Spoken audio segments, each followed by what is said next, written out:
মর্মহৃদ। পর্ব 16 থেকে 25। লেখিকা শান্তানুর শেখ। অচৈতন্য অবসন্ন মর্মশীকে কোলে তুলে অন্ধকার কুঠুরি থেকে বেরিয়ে এলো শরীর।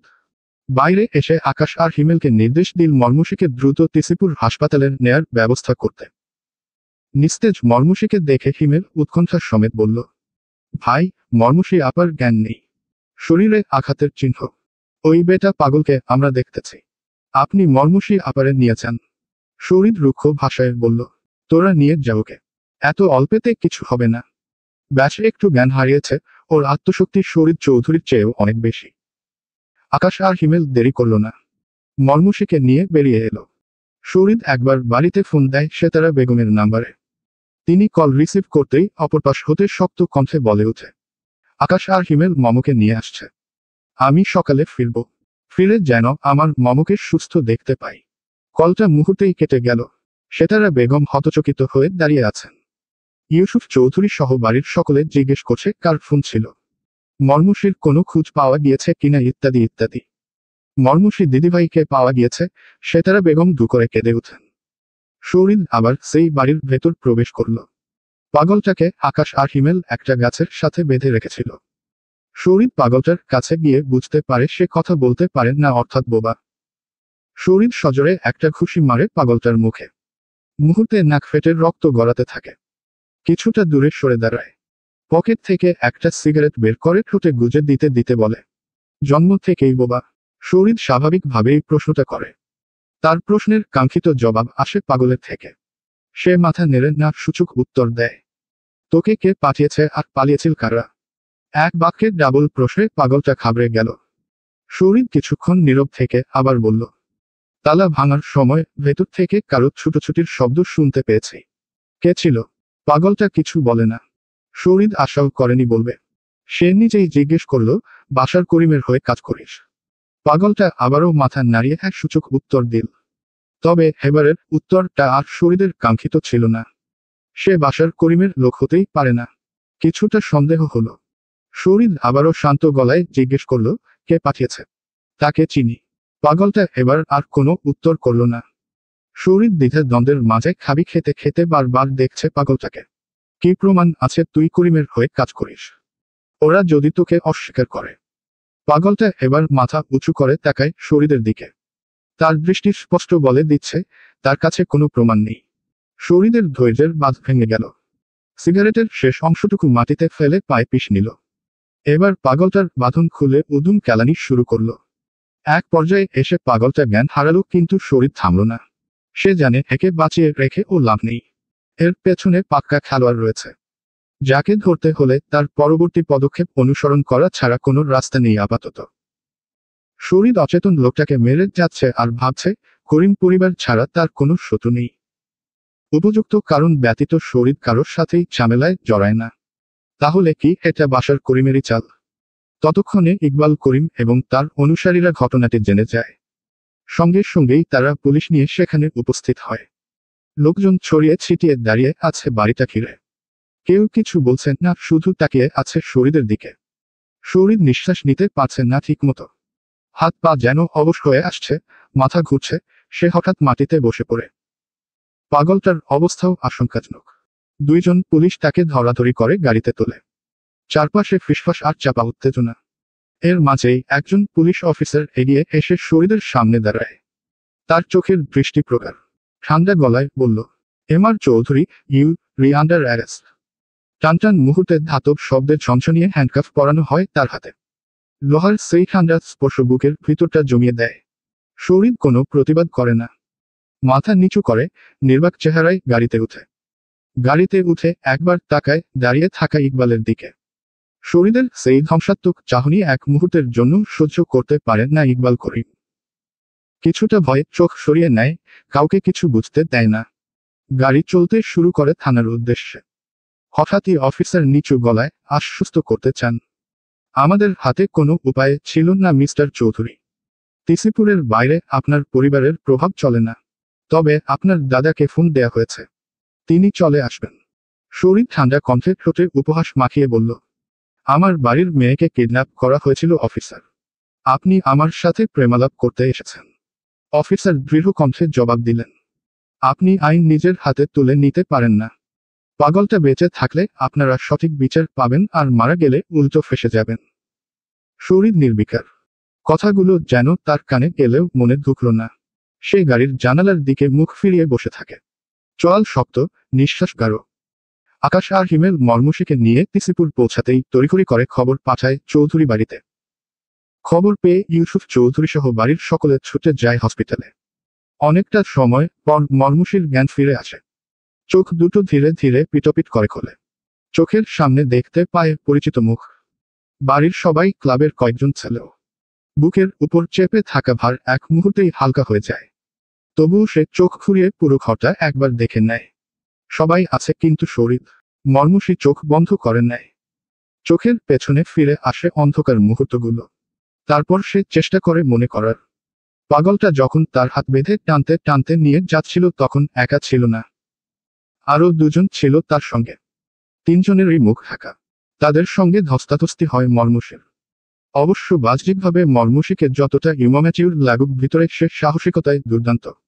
চোখে মুখে চঞ্চলতা থাকলেও বিপদের সময় তার মস্তিষ্ক ঠান্ডা থাকে। প্রতিক্রিয়া থাকে তীক্ষ্ণ। 3 অপহরণকারীকে সে এক পর্যায়ে বেকায়দায় ফেলে দেয়। শেষমেশ উপায়ান্তর না দেখে তার মুখে রুমাল চেপে ধরে অজ্ঞান করে ফেলে।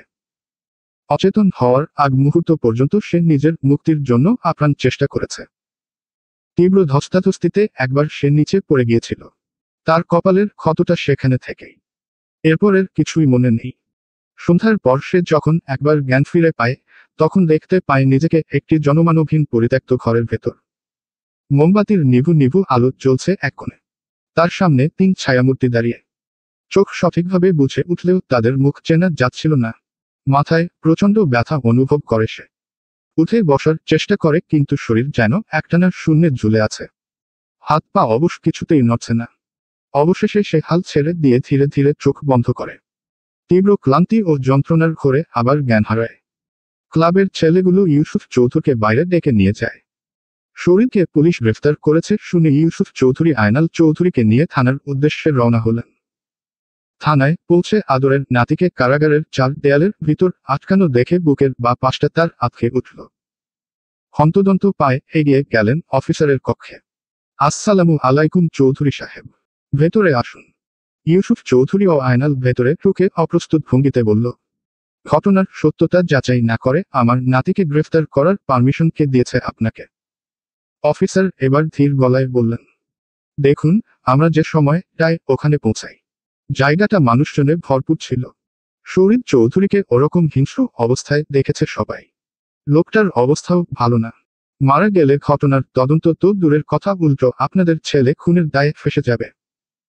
এই অবস্থায় লোকটাকে উদ্ধার করে মিস্টার চৌধুরীকে গ্রেফতার করা ছাড়া আর কোনো উপায় ছিল না আমার হাতে। অফিসার একটু নীরব থেকে আবার বলেন, আমি আমার দায়িত্ব পালন করেছি চৌধুরী সাহেব। আপনি চাইলে এখন তার জন্য জামিনের আবেদন করতে পারেন। ইউসুফ চৌধুরী সোজা হয়ে দাঁড়ালেন। তাহলে সময় নষ্ট না করে কাজ শুরু করুন। আমার নাতি আজ রাত থানায় কাটাবে না। রাতের আধার পেছনে ফেলে রক্তিম আলো হাতে নিয়ে ভোরের সূর্য পূর্ব দিগন্তে জেগে উঠছে। মর্মুষী ঘুম ভেঙে গেছে। চোখ মেলে দেখে তমসা পাশে বসে আছে। তার চোখে ক্লান্তি, ঠোঁটের কোণে এক টুকরো শান্ত হাসি আর কোলে সিম্বা। তমসা মাথা একটু ঝুঁকিয়ে গলা নামিয়ে জিজ্ঞেস করে, এখন কেমন লাগছে? মর্মুষী হালকা মাথা নাড়ে, মৃদু হাসি ঠোঁটে, ভালো। ঠিক তখনই হেমা চৌধুরী হাতে খাবারের ট্রে নিয়ে ঘরে ঢুকেন। গরম ভাতের গন্ধ এসে মর্মুষীর নাকে লাগে। মাথা ঘুরিয়ে তাকায় হেমা চৌধুরীর দিকে। কণ্ঠে শঙ্কা আর কৌতূহলের মিশেল। বড় মা, তোমার ছেলে? হেমা চৌধুরীর মুখের রেখা টান টান হয়ে ওঠে। উত্তরটা যেন গলায় আটকে যায়। তারপর একটা দীর্ঘ নিঃশ্বাস ফেলে বলে ওঠেন, তুই খেয়ে নে মা, ওরা চলে আসবে। একটু থেমে আবার বলেন, আমি কাল রাতে ওদের হাসপাতালে থাকতে দিইনি। হেমা চৌধুরী মর্মুষীকে মুখে তুলে খাইয়ে দিচ্ছেন। মর্মুষী লক্ষ্মী মেয়ের মতো নীরবে খাচ্ছে। খাবার চিবোতে চিবোতে হঠাৎ মর্মুষীর দৃষ্টি আটকে যায় দরজার দিকটায়। শরীর দাঁড়িয়ে। হেমা চৌধুরী পিছন ঘুরে তাকিয়ে ছেলেকে লক্ষ্য করেন। কিছু না বলে আবার মনোযোগ দেন মর্মুষীর খাবারের দিকে। শরীর ভেতরে ঢুকে মর্মুষীর পাশে এসে দাঁড়ায়। হেমা চৌধুরী প্লেটের অবশিষ্ট খাবারটুকু মর্মুষীর মুখে বাড়িয়ে দিলে সে তা মুখে তুলে নেয়। পানির গ্লাস হাতে ধরিয়ে হেমা চৌধুরী কেবিন থেকে বেরিয়ে যান। যাওয়ার সময় তমসাকে উদ্দেশ্য করে বলেন, তমসা, আয় তোমা, নিচে একটু কাজ আছে। তোর দাদাভাই এলেই আমরা মর্মুষীকে নিয়ে বাড়ি ফিরে যাব। তমসা মায়ের সাথে বেরিয়ে যায়। শরীদ মায়ের প্রস্থানের দিকে তাকায়। এবার সে মর্মুষীর দিকে এগিয়ে আসে। চোখে আলগা উষ্ণতা। শুধুই একবার দেখাতে এসেছিল, কিন্তু ওরা যখন কেবিন ফাঁকা করে দিয়ে গেছে তাহলে একটু কোথাও বলা যায়। মর্মুষীর মুখোমুখি বসে শান্ত গলায় জিজ্ঞেস করে, কেমন আছিস? রাতে কোথায় ছিলেন? আমার প্রশ্নের উত্তর দে আগে, কেমন লাগছে এখন? আগে বলুন, রাতে কোথায় ছিলেন? শরীদ বুঝতে পারে নাছোড়বান্দা মর্মুষী ছাড়বেন না যতক্ষণ না সে তার প্রশ্নের উত্তর দিচ্ছে। সে গলা নিচু করে বলে, থানায়। সঙ্গে সঙ্গে মর্মুষীর কপালে ভাঁজ পড়ে। বিচলিত কণ্ঠে বলে, আবার মারামারি করেছেন? কাকে মেরেছেন? মর্মুষীকে উদ্বিগ্ন দেখে শরীদ কিছুটা এগিয়ে এলো তার দিকে। নরম গালে 2 হাত রেখে বলল, যে কষ্ট দিয়েছে আমার মমকে। মর্মুষী সোজা হয়ে বসে কিছু একটা বলতে যাবে তার আগেই শরীদ জিজ্ঞেস করে, পাগলটার সাথে কারা ছিল, চিনতে পেরেছিস? মর্মুষী মাথা নাড়ায়, সে চিনতে পারেনি। সবার মুখ ঢাকা ছিল। মর্মুষী শরীদের দিকে কিছুক্ষণ নীরব দৃষ্টিতে তাকিয়ে থেকে ধীরে ধীরে জিজ্ঞেস করে, আপনার কি বাসার করিমের ছেলেকে সন্দেহ হচ্ছে? না, তবে ওরা ছাড়া আমাদের তেমন শত্রুকে কেউ হিংসে বা লোভ থেকে এত বড় সাহস করবে না। পাগলটাও কিছু বলতে পারছে না। গতরাতে ঘুম হয়নি। শরীরের চোখ লাল, শরীরটাও মেজমেজ করছে। মর্মুষীকে দৃঢ় কণ্ঠে বলল, আজকের পর কোথাও বের হওয়ার থাকলে আমার সাথে বেরোবি। মর্মুষী মাথা ঝুঁকায়, নির্দ্বিধায় মেনে নেয় শরীরের আদেশ। শরীর চলে যায়। মর্মুষী পিছন থেকে তাকিয়ে আছে। তার চোখে মুখে দুশ্চিন্তার ছাপ স্পষ্ট। ধীর পায়ে ভেতরে প্রবেশ করেন ইউসুফ চৌধুরী। হাতে একটা ফাইল। তিনি ভেতরে ঢুকতে ঢুকতে পেছনে থাকা হেমা চৌধুরীকে বললেন, ডিসচার্জ ফর্মটা জমা দেওয়া হয়েছে, ওকে তৈরি করো, আমরা বেরিয়ে যাব। কেবিনের নার্স এসে হাজির হলো। মর্মুষীর ব্লাড প্রেশার চেক করল। রিপোর্ট ফাইল গুছিয়ে নিয়ে বলল, রিলিজ ক্লিয়ারেন্স হয়ে গেছে। সিস্টার ইনচার্জ সাইন করে দিয়েছেন। হাসপাতালের করিডোর পেরিয়ে ধীরে ধীরে একরাশ ক্লান্তি আর একচিলতে প্রশান্তি নিয়ে তারা হাসপাতালের গেটের দিকে এগিয়ে যায়। গেটের বাইরে আয়নাল চৌধুরী দাঁড়িয়ে ছিল। শরীদ আর আয়নাল চৌধুরীর সাক্ষাৎ হয়। শরীদের দিকে বিরক্তি নিয়ে চেয়ে আছেন আয়নাল। শরীদ বুঝতে পেরে মনে মনে হাসে আর ভাবে, এই একজন লোক। পুরো পৃথিবী শরীদের পক্ষে এলেও যে ব্যক্তি একাই বিপক্ষে গিয়ে দাঁড়িয়ে চেঁচাবে। পুরনো দিনের একটা আরো ঘর। দেয়ালের ইটগুলোতে সাথে ছাপ। ছাদের পলিস্টাররা কোথাও কোথাও খুলে পড়েছে। ঘরের একপাশে কাঠের পুরনো একটা টেবিল।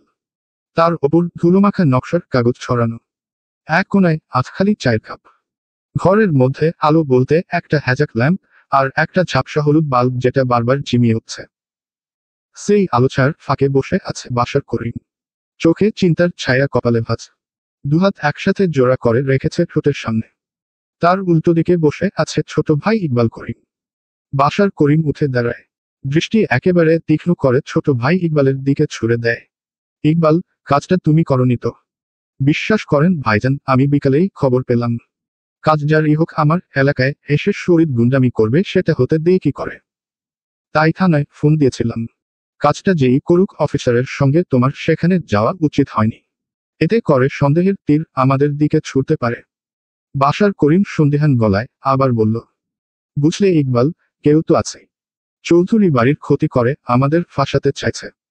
ইকবাল মাথা নিচু করে থাকে কিছুক্ষণ, তারপর ধীরে মাথা তোলে। এই কথাটাই তো আপনাকে বলতে চাইছিলাম ভাইজান। কেউ আমাদের মাঝখানে ঢুকে গেছে। শুনলাম চৌধুরী সাহেব শরীরকে থানা থেকে ছাড়িয়ে নিয়ে গেছেন। বাসার করিম থেমে দাঁড়ায়। একটানা তাকিয়ে থাকে ইকবালের দিকে। কারোর মাথায় আসছেন না কি হচ্ছে তাদের সাথে। বাড়িতে ফিরে মর্মুষী একদম স্বাভাবিক হয়ে যায়। তাকে দেখে বুঝার উপায় নেই তার সঙ্গে এত বড় একটা ঘটনা ঘটেছে। যেন কিছুই হয়নি। সে সিম্বাকে নিয়ে দিব্যি ঘুরে বেড়াচ্ছে। এ ঘর থেকে ও ঘরে ছুটছে। হেমা চৌধুরী আর সেতারা বেগম নিজেদের মধ্যে ফিসফিস করেন মেয়েটার মানসিক শক্তি কতটা দৃঢ়, মজবুত। আয়নাল ইউসুফ চৌধুরীর কাছে এসে কিছুটা ক্ষুব্ধ হলেন।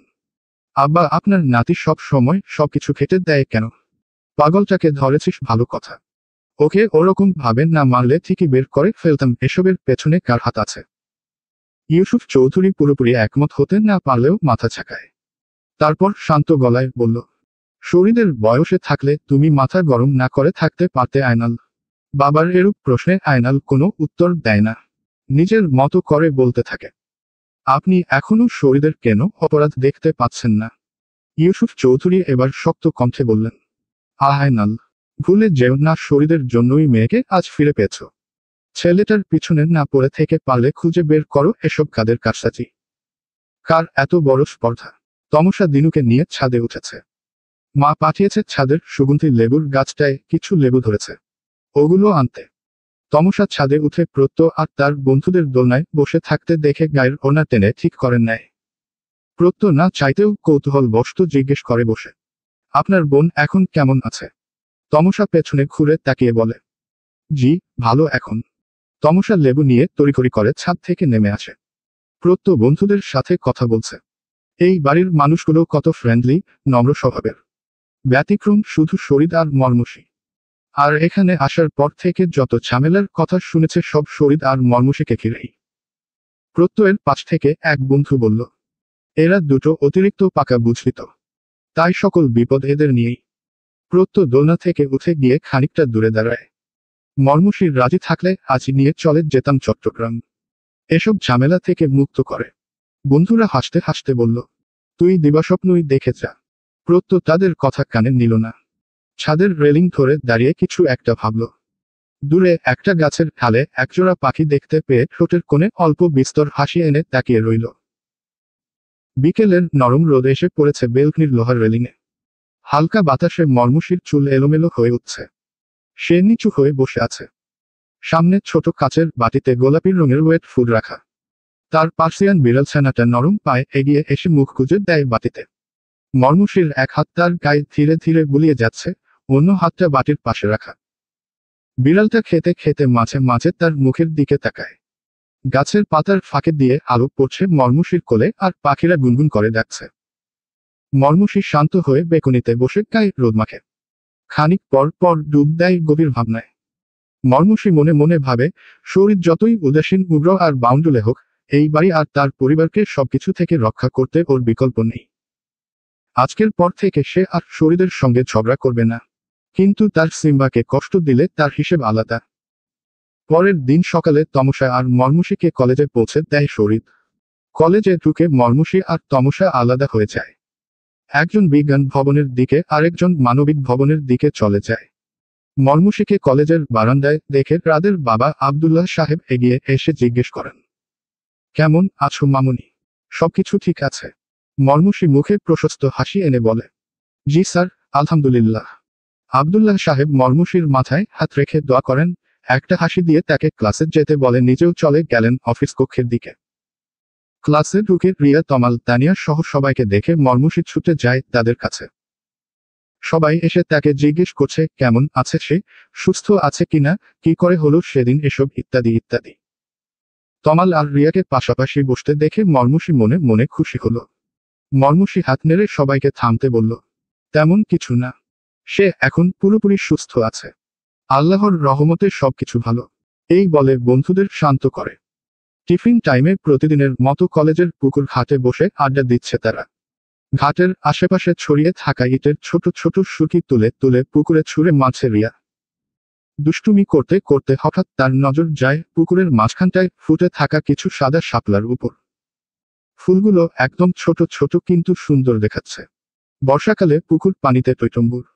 রিয়া মর্মসীর পানে চেয়ে বলে, যে করেই হোক তাকে ওই ফুলগুলো এনে দিতে হবে। মর্মসীর নিজেরও কুরকুরি কিছু কম না। সে তখনই ছুটে গেল কলেজের দপ্তরি কাকাকে খুঁজতে। স্টুডেন্টদের সাথে দপ্তরি রফিকের খুব ভাব। মর্মসী রফিক কাকাকে খুঁজে না পেয়ে মাথায় একটা দুষ্টু বুদ্ধি এঁটে নিল। ছুটে গেল ক্লাসরুমে। তমাল বন্ধুদের সাথে পিছনের বেঞ্চে বসে গল্প করছে। মর্মসী তমালকে ধরে নিয়ে আসে পুকুর ঘাটে। রিয়া ফুল চেয়েছে আর তমাল বসে থাকে কি করে। মর্মসীদের খেয়ালিপনায় তাল মিলিয়ে তমাল পুকুরে নেমে গেল কিছু না ভেবেই। অনেক পুরনো পুকুর, পানি শুকিয়ে গভীরতা কমে গেলেও বর্ষা মৌসুমে পানি থাকে। তমাল কোমর অবধি পানি ভেঙে চারটে শাপলা তুলে নিয়ে আসে।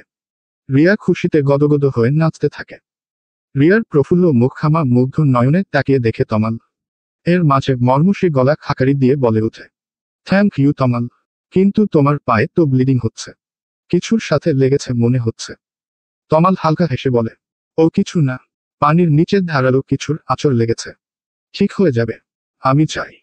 তমাল খুঁড়িয়ে খুঁড়িয়ে ধীরে ধীরে ক্লাসরুমে চলে এলো।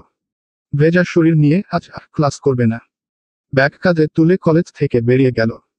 মর্মুষী রিয়াকে হালকা একটা ধাক্কা দিয়ে বলল, কি, কেমন দিলাম? পরের বার ব্যাটার অবস্থা আরো নাজেহাল করে দিব, দেখতে থাক। রিয়ার চোখ মুখ কিছুটা নিভে গেছে, অন্যমনস্ক হয়ে তাকিয়ে আছে হাতের শাপলা ফুলগুলোর দিকে। মর্মুষীর কথাগুলো যেন কানেও তুলেনি। কি একটা ভাবতে ভাবতে সেখানে থেকে চলে আসে। মর্মুষী ভ্রুকুচকে ভাবে কি হলো হঠাৎ রিয়ার, ওকে এমন দেখাচ্ছে কেন? ক্লাবঘরের ভিতর চৌকিতে শুয়ে শুয়ে তা দিতে ব্যস্ত রাত। কোথা থেকে এক দমকা হাওয়া এসে কাঠের দরজা দুটো বিস্তৃত করে দিল। মাথা তুলে তাকালো রাত, হাওয়া নয়, শরীর এসেছে। রাত শরীরকে দেখে উঠে বসল। সে যে চৌকিতে বসেছিল শরীর সেটার উপর এক পা উঠিয়ে হালকা ঝুঁকল রাদের দিকে। আমার বাড়িতে এত কিছু হয়ে গেছে আর তোর পাত্তা নেই 2 দিন ধরে। শরীরের কথাগুলো রাদের কাছে স্বাভাবিক লাগলেও সে টের পায় তার কথায় একটা অনুসন্ধিত সুভাব। রাত গলা ঝেড়ে স্বাভাবিক ভঙ্গিতে বলল, ব্যস্ত ছিলাম, জরুরি দরকারে ফুপ্পির বাসায় যেতে হয়েছিল, তাড়াহুড়োয় তোকে বলতে ভুলে গিয়েছিলাম।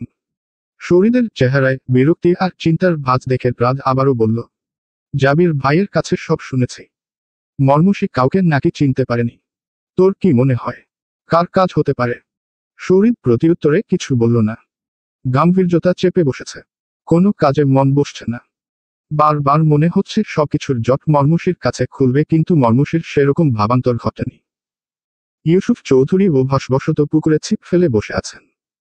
পাশে বসে থাকা দিনু একের পর এক উদ্ভট প্রশ্ন ছুড়ে দিচ্ছে আর তিনি ঠান্ডা মাথায় সব প্রশ্নের জবাব দিয়ে যাচ্ছেন।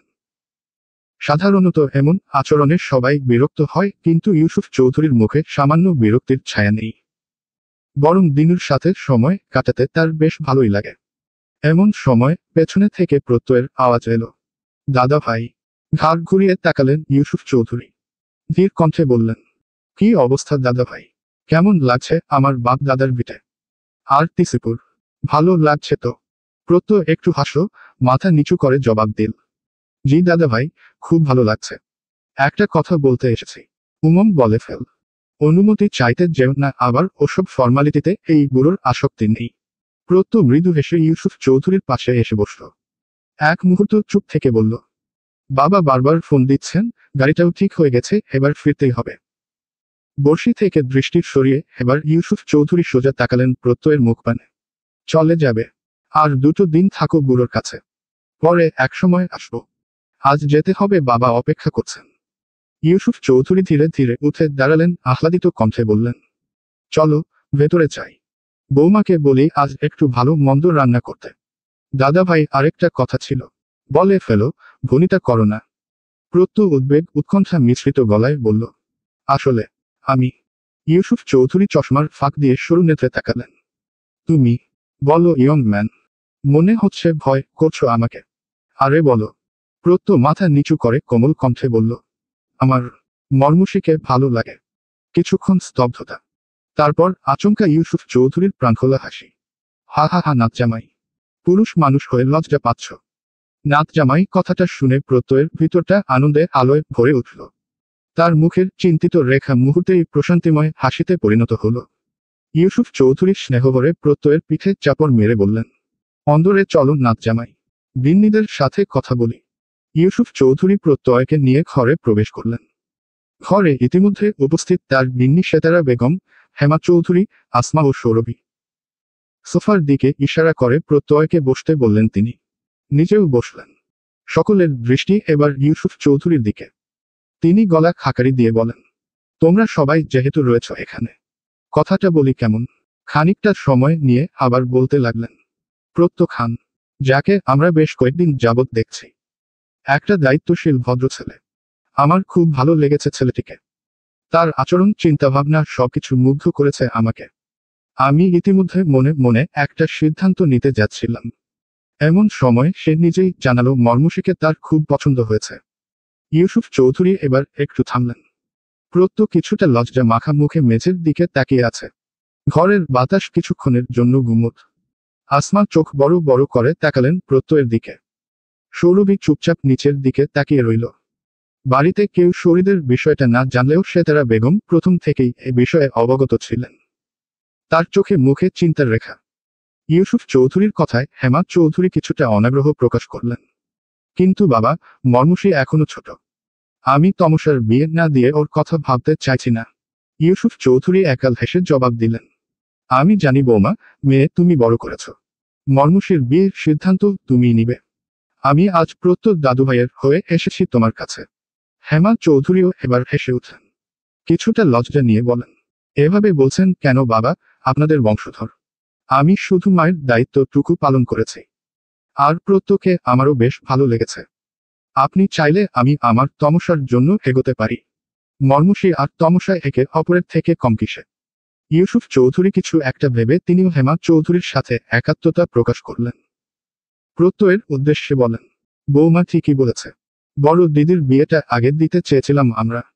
তোমার যদি আপত্তি না থাকে তমসার সাথে আলাদা কথা বলতে পারো তুমি। প্রত্যয় কিছুটা ঘাবড়ে গেল। কি হচ্ছে এটা? সে ভালোবেসে ফেলেছে একজনকে। বাড়ির লোকেরা তার গলায় ঝুলিয়ে দিতে চাইছে আরেকজনকে। সে এবার কি বলবে কিছুই বুঝে উঠতে পারছে না। প্রত্যয়কে চিন্তিত দেখে ইউসুফ চৌধুরী সরাসরি জিজ্ঞেস করলেন, তুমি কি কোনোভাবে আমার ছোট নাতনিকে ভালোবেসে ফেলেছ? ইউসুফ চৌধুরীর এমন কথায় চমকে উঠল প্রত্যয়। কাপা স্বরে বলল, না মানে, আসলে দাদা ভাই, ওরকম কিছু না। তবে মর্মুষীকে ভালো লেগেছে। ইউসুফ চৌধুরী আবারও হাসতে লাগলেন। বুঝেছি ইয়ং ম্যান, সমস্যা জটিল। তবে সমস্যা যেখানে আছে সমাধানও সেখানে আছে। চিন্তা করো না। হেমা চৌধুরী কৌশলী ভঙ্গিতে বলে উঠলেন। বলছিলাম কি বাবা, বাড়িতে ছোট ভাইজান আছেন। শরীদ আর জাবিরও আছে। ওদের সাথে কথা বলা উচিত নয় কি? সবাই মিলে বসে যদি একটা সিদ্ধান্ত নেওয়া যায়। তাছাড়া প্রত্যয়ের বাবার সাথেও কথা বলতে হবে। ইউসুফ চৌধুরী মাথা নেড়ে সম্মতি জানিয়ে সৌরভীকে ইশারা করল বাড়ির ছেলেদের ডাকতে। সৌরভী ছুটে গেল। মিনিট কয়েক পর বসার ঘরে সবাই উপস্থিত হলো। মরসি আর তমসা বাদে ওরা কলেজে। আয়নাল আর জাবির একসাথে বসল। শরীর কিছুটা দূরে দাঁড়িয়ে। ইউসুফ চৌধুরী বসতে বললেও বসল না। সে প্রত্যয়কে ড্রয়িং রুমে দেখে কিছুটা আন্দাজ করতে পারছে সভাটা মূলত প্রত্যয়কে ঘিরেই। ইউসুফ চৌধুরী আবারও সবার সামনে প্রত্যয়, মর্মুষী আর তমসার কথা তুলে ধরলেন। সব শুনে আয়নাল চৌধুরী বলেন, আপনার সিদ্ধান্তকে সম্মান জানিয়ে বলছি আব্বা, বড় ভাবি যেহেতু আগে তমসার বিয়ে দিতে চান সেহেতু আমরা ফারহান ভাইয়ের সাথে তমসার বিষয়টা নিয়েই কথা বলতে পারি।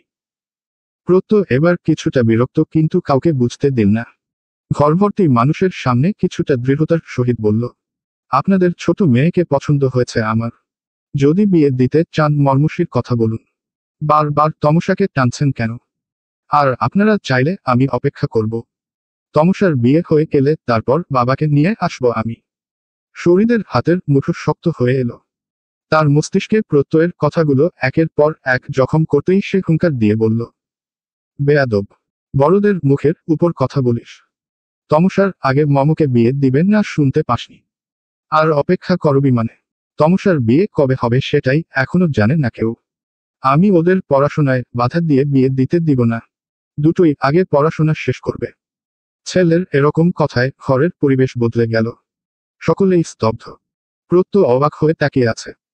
ইউসুফ চৌধুরীও বুঝতে পারলেন না ছেলের এরূপ আচরণের কারণ। চতুর আসমা চৌধুরী যেন কিছু আঁচ করতে পারল, তবে প্রকাশ করল না। আয়নাল চৌধুরী রেগে গেলেন।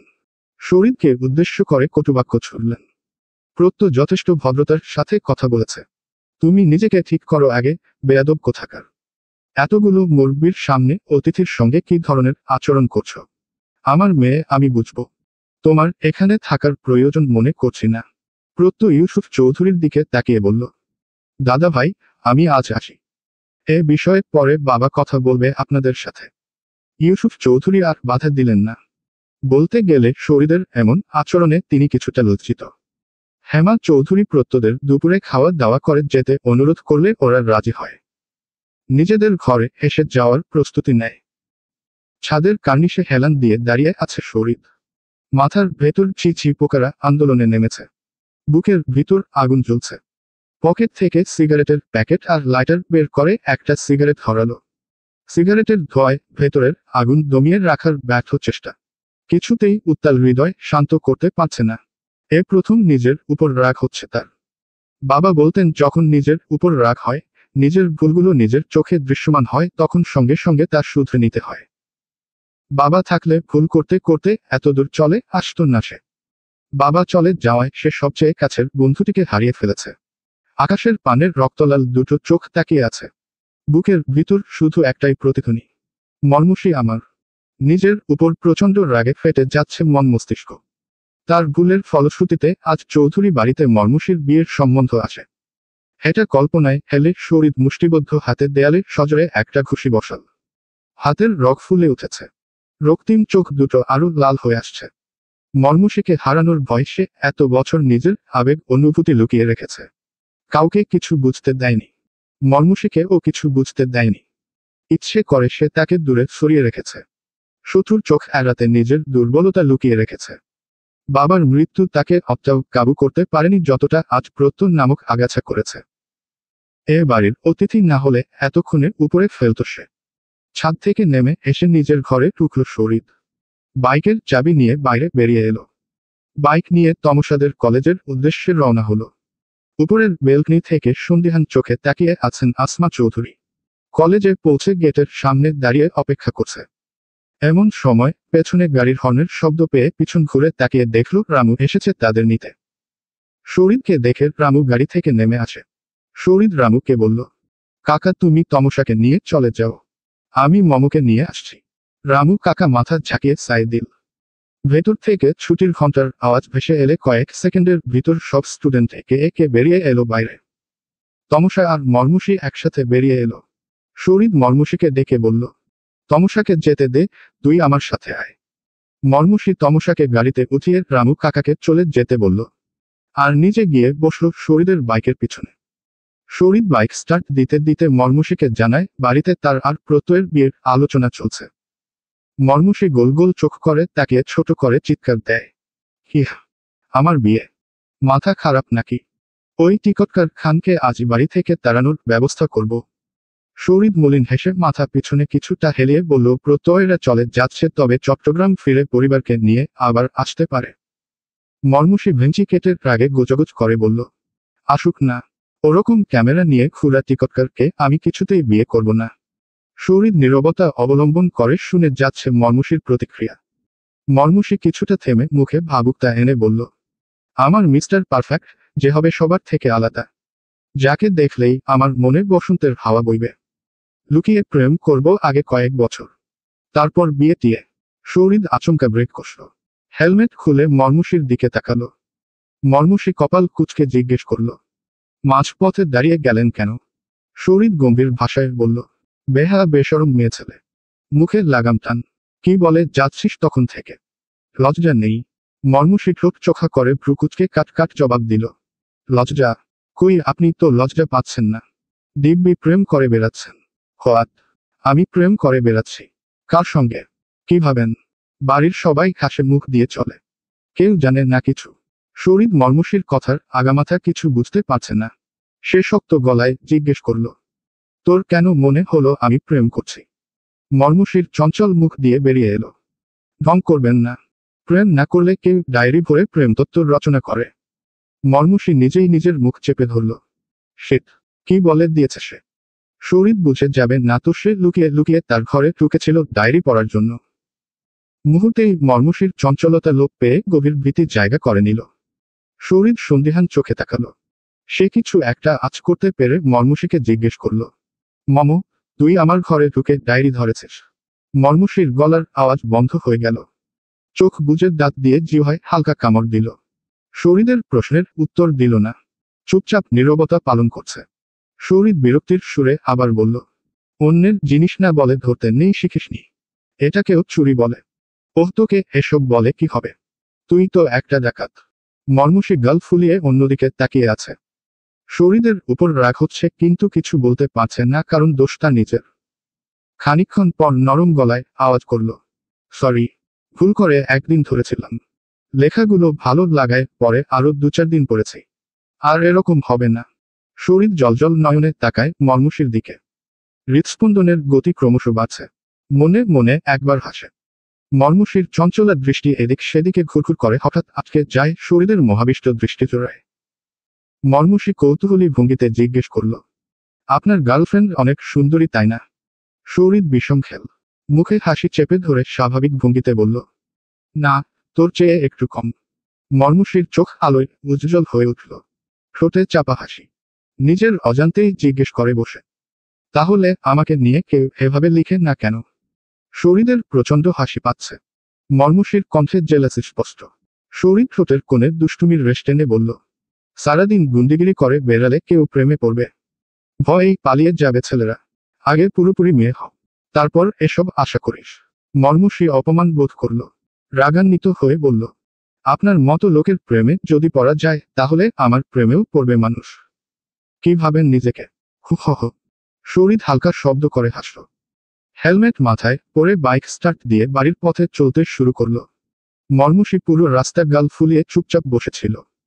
বাড়ি পৌঁছে বাইক থেকে নেমে কোনো কথা বলল না। বিদ্যুতের গতিতে ভেতরে চলে গেল। শরীর মর্মশীর চলে যাওয়া দেখল আর মৃদু হেসে বিড়বিড় করল, আমার রাক্ষসী বউ। কোম্পানির সমস্ত কাজকর্ম শেষ করে বাড়িতে ফিরতে জাবিরের অনেক রাত হয়। কখনো কখনো রাতে বাড়িতে ফিরে না। আয়নাল চৌধুরীও মাঝে মাঝে বাড়িতে ফিরেন না। যেদিন জাবির বাড়িতে ফিরতে না পারে সেদিন ঘুমানোর আগে সৌরভীর সাথে ভিডিও কলে অনেকক্ষণ কথা বলে। সৌরভী যতক্ষণ না ঘুমায় ততক্ষণ কল কাটে না। সৌরভীর মতে পৃথিবীতে শ্রেষ্ঠ স্বামীদের মধ্যে একজন হলো তার স্বামী। আজও জাবির রাতে বাড়িতে ফিরবে না। সৌরভী তাকে জানিয়েছে সে তমসা আর মর্মশীর সঙ্গে ঘুমাবে। আজ যেন সে বারবার কল দিয়ে দুষ্টুমি না করে। রাতের খাবারের পর তমসা আর মর্মশী সৌরভীর ঘরে চলে আসে। মর্মশীর সাথে তার সিম্বা। মর্মশীর আলো নিভিয়ে ঘুমাতে ভালো লাগে, অন্যদিকে তমসা অন্ধকারে ভয় পায়। এই নিয়ে দুজনের মাঝে বাকদন শুরু হয়ে গেছে। সৌরভী কিছুতেই দুজনের সমস্যা সমাধানে আনতে পারছে না। এক পর্যায়ে মর্মশীর রাগ করে চলে যেতে নিলে তমসা তাকে আটকায় আর আলো নিভিয়ে ঘুমাতে রাজি হয়। সৌরভী আর মর্মশীকে বিছানার দুই পাশে রেখে তমসা মাঝখানে জায়গা করে নেয়। তিনজন গল্প করতে থাকে আর রাত বাড়তে থাকে। কথার এক ফাঁকে মর্মশী হঠাৎ বলে, শরীর ভাই প্রেম করছে। তমসা আর সৌরভীর দুজনই মুহূর্তের জন্য স্তব্ধ। তমসা নীরবতা ভেঙে আস্তে আস্তে বলে, তুই সিউর? বলেছে তোকে? মর্মশী তমসার পিঠে একটা কিল বসিয়ে দিয়ে বলে, ধুর, আমাকে বলবে কেন? আমি জেনে গেছি। তখন স্বীকার করতে বাধ্য হয়েছে। সৌরভী ফিক করে হেসে বলল, যাক, বাড়িতে আরেকটা বউ আসবে তাহলে। আমি তো টেনশনে ছিলাম। তোমাদের বিয়ের পর আমি একা একা কিভাবে থাকবো সেটা ভেবেই প্রেশার হাই হয়ে যেত। মর্মশী হুড়মুড় করে খাট কাঁপিয়ে উঠে বসে সৌরভীকে উদ্দেশ্য করে বলে, শূন্য ভাবি, আমি কোথায়ও যাচ্ছি না। আমি আমার বরকে নিয়ে বাড়িতেই থাকবো। এত কষ্ট পেতে হবে না তোমার। সৌরভী তমসার দিকে তাকায়। দুজনই একসাথে হো হো করে হাসতে থাকে। মর্মশীর মেজাজ চড়ে যাচ্ছে। সে চিৎকার দিয়ে ওঠে, হাসছ কেন?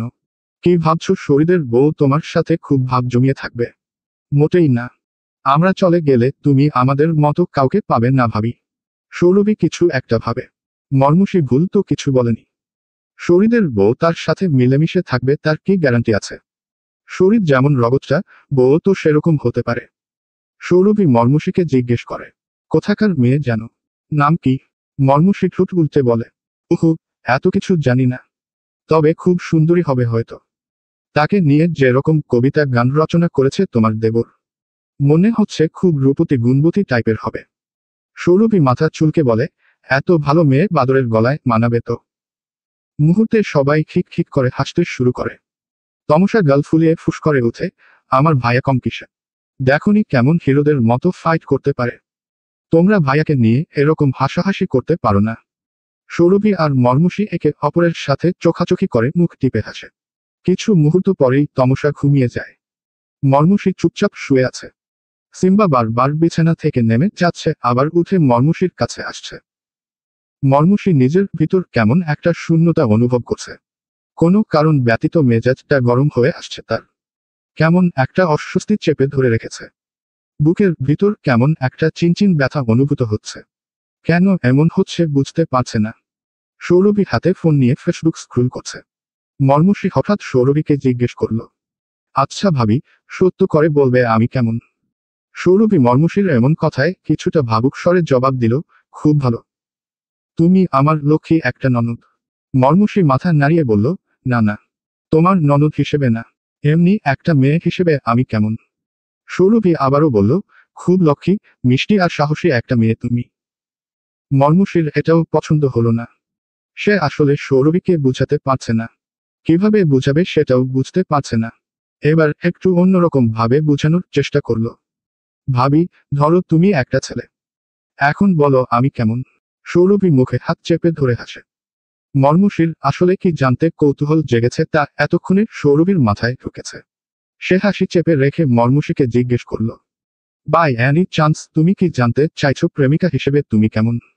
আই মিন কোনো ছেলের কল্পনায় তুমি কি রকম? মর্মশী খানিকটা লজ্জা পেল। কাঁথা দিয়ে নিজের মুখ এঁকে নিল সঙ্গে সঙ্গে। সৌরভী আবার বলল, সেটা তো আমি বলতে পারবো না। সেটা বুঝতে হলে আগে তোমাকে প্রেমিকা হতে হবে। তারপর তোমার হিরো যখন তার মনের ফিলিংস খুলে বলবে তোমাকে, তখন বুঝতে পারবে তুমি কেমন। মর্মশীর মুখে আর কোনো কথা নেই। সে তখনও কাঁথা মুড়ি দিয়ে মুখ এঁকে রেখেছে। সৌরভী মনে মনে হাসে। মর্মশী আর কিছু বলল না, ওরকম ভাবেই ঘুমিয়ে গেল।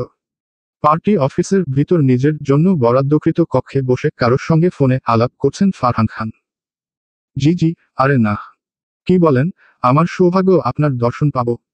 এমন সময় প্রত্যয় দরজার বাইরে দাঁড়িয়ে নক করে। গ্লাসের দরজার অপর পাশে প্রত্যয়কে দেখতে পান ফারহান খান। ফোন রেখে ছেলেকে ভিতরে আসতে বলেন।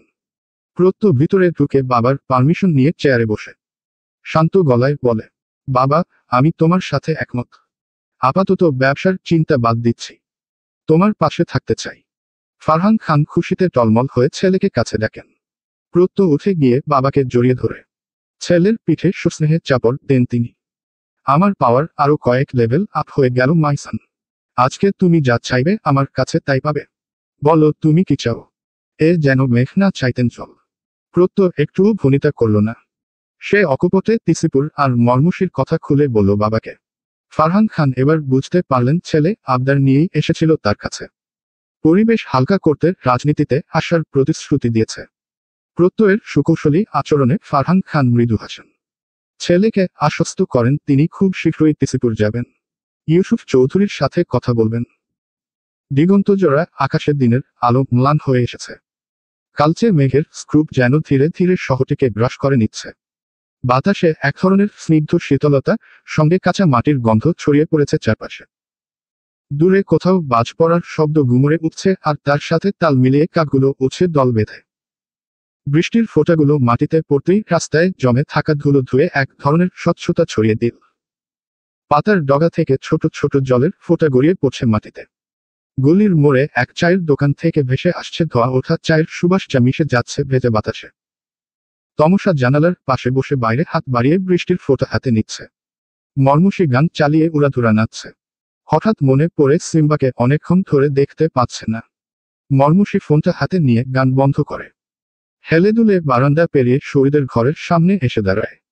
দরজা ধীরে ধীরে খুলে ভেতরে প্রবেশ করতেই মর্মশীর চক্ষু ছানাবড়া। শহীদ উদম দেহে উপুর হয়ে শুয়ে আছে।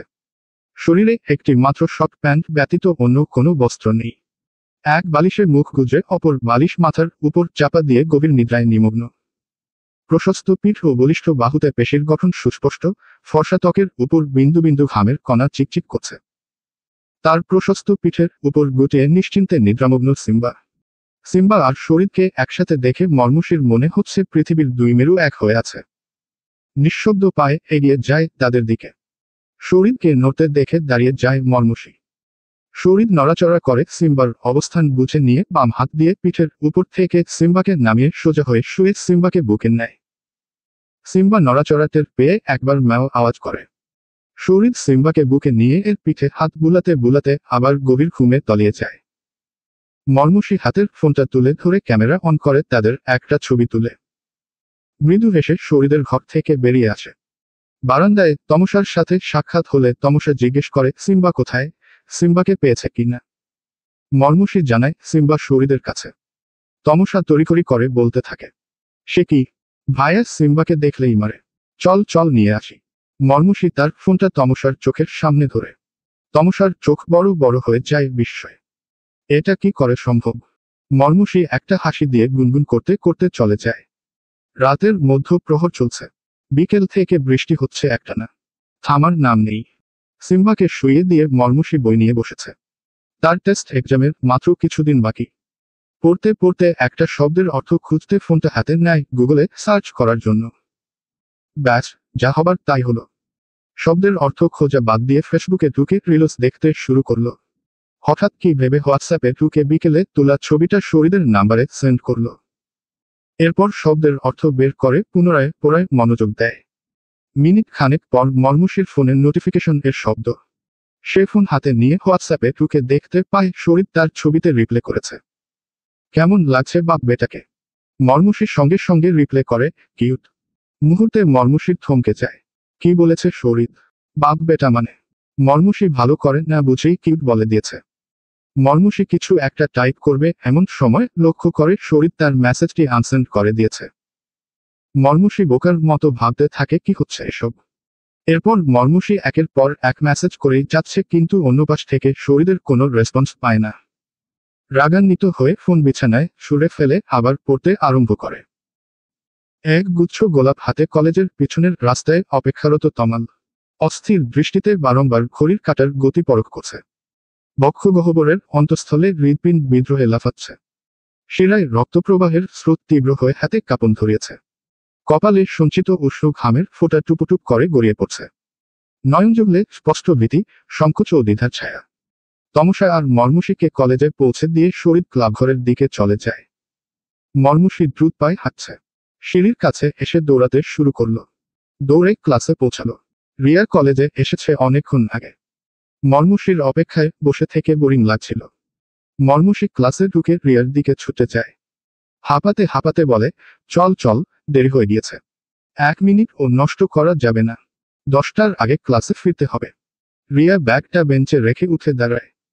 পাশে বসা তানিয়াকে চোখে ইশারা করলে তানিয়াও তাদের সঙ্গে বের হয়। তমালের অপেক্ষার অবসান ঘটিয়ে হাজির হয় 3 কিশোরী।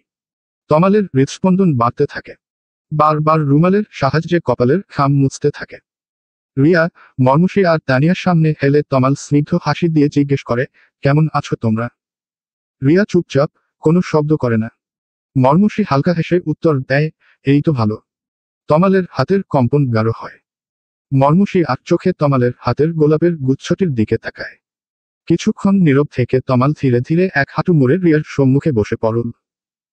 তানিয়া হাত দিয়ে মুখ চেপে হাসির সম্বরণ করার চেষ্টা করছে অথচ মর্মুষী অনাবেগ ভঙ্গিতে তাকিয়ে আছে রিয়ার দিকে। তার 2 মাসব্যাপী আটা ফন্দির অবসান আসন্ন। তমাল এবার শায়েস্তা হবে। বাপ্পারাজ হয়ে পথে ঘাটে ঘুরে বেড়াবে। এসব ভেবে মর্মুষী মনে মনে হাসে। অন্যদিকে তমাল শুকনো ঢুক দিলে রিয়ার দিকে তাকিয়ে বলতে শুরু করে, love you Riya. Will you love me? Riya পিটপিট নয়নে একবার মর্মুষীর দিকে দৃষ্টিপাত করে। কাপা কাপা হাত এগিয়ে দিয়ে গোলাপগুলো নেয়। চোখ বুজে ছোট একটা নিঃশ্বাস নিয়ে আবারও গোল গোল চোখে তাকায় তমালের দিকে। Love you two. মর্মুষী হতচকিত হয়ে 2 কদম পিছিয়ে যায়। রিয়া কি করেছে এটা? এমন তো প্ল্যান ছিল না। তাদের প্ল্যান ছিল আজ তমালকে রিজেক্ট করে সেই লেভেলের একটা ছ্যাঁকা দিবে রিয়া। কিন্তু রিয়ার এরূপ কর্মকাণ্ডে মর্মুষী আর তানিয়া হতভম্ব। ভেতরে ভেতরে মর্মুষীর রাগ টকবক করে ফুটছে। নানা রকম পিঠা, মিষ্টান্ন আর মুখরোচক খাবার বাক্স বন্দি করে টেবিলে পর পর সাজিয়ে রাখছেন হেমা চৌধুরী। পাশ থেকে আসমা চৌধুরী দেখে দিচ্ছেন সবকিছু ঠিকঠাক হয়েছে কিনা। বেআই বাড়ি যাবে বলে কথা। মাজিদা খালার রান্নাঘরটা পরিষ্কার করতে করতে হেমা চৌধুরীকে বলল, ভাবি, আমার এই দিকের কাম প্রায় শেষ। আমি একবার উপরে চাই। ছাদের ডালের বড়ি শুকাইতে দিছিলাম। হেমা চৌধুরী ঠোঁট প্রসারিত করে বললেন, যাও। মাজিদা খালার রান্নাঘর থেকে বেরিয়ে যেতে ধরলে কোথা থেকে মৌমাছির মতো উড়ে এসে মাজিদা খালার উপর পড়ে যায় মর্মুষী। 2 জন ধাক্কা খেয়ে ছিটকে 2 দিকে পড়ে। মাজিদা খালা মেঝেতে পড়ে যায়, অন্যদিকে মর্মুষী দরজায় ধাক্কা খেয়ে হেমা চৌধুরীর পায়ের কাছে এসে পড়ে। হেমা চৌধুরী তড়িঘড়ি করে মেয়েকে টেনে তুললেন। আহা, আস্তে চলাফেরা করবি না। দেখো কি কাণ্ড। ওঠ দেখি কোথায় লেগেছে। মর্মুষী ভারী চোট পেয়েছে কোমরে। কিন্তু এই মুহূর্তে সেটা বলা যাবে না। বললে আজ তার কুটুম বাড়ি যাওয়া হবে না। হেমা চৌধুরীর হাত ধরে উঠে দাঁড়ায়। মুখভঙ্গিমা স্বাভাবিক রাখে যেন একটুও লাগেনি। এদিকে মাজিদা খালার অবস্থা করুন। সাবিনা আর আসমা চৌধুরী মিলে তাকে উঠিয়ে ড্রয়িং রুমে সোফায় নিয়ে বসায়। মর্মুষী হেমা চৌধুরীকে কাঁদো কাঁদো গলায় বলে, গতকাল রাতেই সব ঠিক হয়ে গিয়েছিল। আমি তমসা সবাই রেডি হয়েছি আরো আধ ঘন্টা আগে। এখন তোমার ছেলে আমাকে যেতে নিষেধ করছে বড় মা।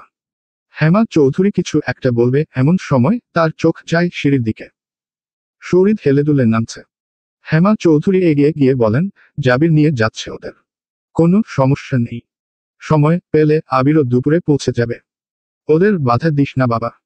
এক কাজ কর, তুইও চলে যা ওদের সাথে। সেই বিয়ের সময় গিয়েছিলি, এরপর আর যাওয়া হয়নি সৌরভীদের বাড়িতে। যা ঘুরে আয়। শরীর ধৈর্য সহকারে শুনছিল মায়ের কথা। শুনে মাথা ঝাঁকায়। হেমা চৌধুরী মনে মনে খুশি হন, ভাবেন শরীর রাজি হয়েছে। কিন্তু সেকেন্ডের ব্যবধানে হেমা চৌধুরীর খুশি উবে গেল শরীরের কথায়। সব ঠিক আছে। সবাই যাবে কিন্তু মমতা যাবে না। আর কিছু শুনতে চাই না। শরীর রান্নাঘরে ঢুকে ফ্রিজ থেকে একটা ঠান্ডা পানির বোতল বের করে। শক্ত কণ্ঠে আবার বলে, আজ বাড়ি থেকে বেরিয়ে যদি কোনো বিপদে পড়ে আমি ভুলে যাব মম এই বাড়ির মেয়ে। প্রেস মিডিয়া আর আটকাবো না। আয়নাল চৌধুরীর মান সম্মান ধুলোয় মিশিয়ে দিতে যতটুকু সাহায্য করা প্রয়োজন তার সামান্য এড়িয়ে যাব না। পানির বোতল নিয়ে সে আবার নিজের ঘরে চলে গেল। মর্মুষী কান্নাকাটি শুরু করেছে। আসমা চৌধুরী শরীরকে আরেকবার বুঝানোর জন্য যেতে চাইলে হেমা চৌধুরী বাধা দেন। এই ছেলেকে বুঝানোর মতো পৃথিবীতে কোনো শক্তি নেই। বৃথা সময় নষ্ট। মর্মুষী কোমরের ব্যথাটা ভালোই অনুভব করছে। কিন্তু এখন এসব নিয়ে পড়ে থাকলে চলবে না। যে করেই হোক শরীরকে রাজি করিয়ে সঙ্গে নিয়ে যেতে হবে, অন্যথায় তাকে যেতে দিবে না। ছুটে গেল উপরে শরীরের ঘরের দিকে। এক ঝটকায় ঘরের দরজা খুলে ভিতরে ঢুকে শরীরের কাছে গেল। হাঁপাতে হাঁপাতে রুক্ষ ভাষায় বলল, আপনি নিজেও যাবেন না, আমাকেও যেতে দিবেন না। সমস্যা কি আপনার? আমি কি আপনার সম্পত্তি? শরীর নিজের রাগ কন্ট্রোল করার চেষ্টা করে। স্বাভাবিক হয়ে বলে, আমি একটা দরকারি কাজে বের হব। এখন যাওয়া সম্ভব না। বিরক্ত করিস না। মর্মুষীর প্রচণ্ড রাগ হচ্ছে।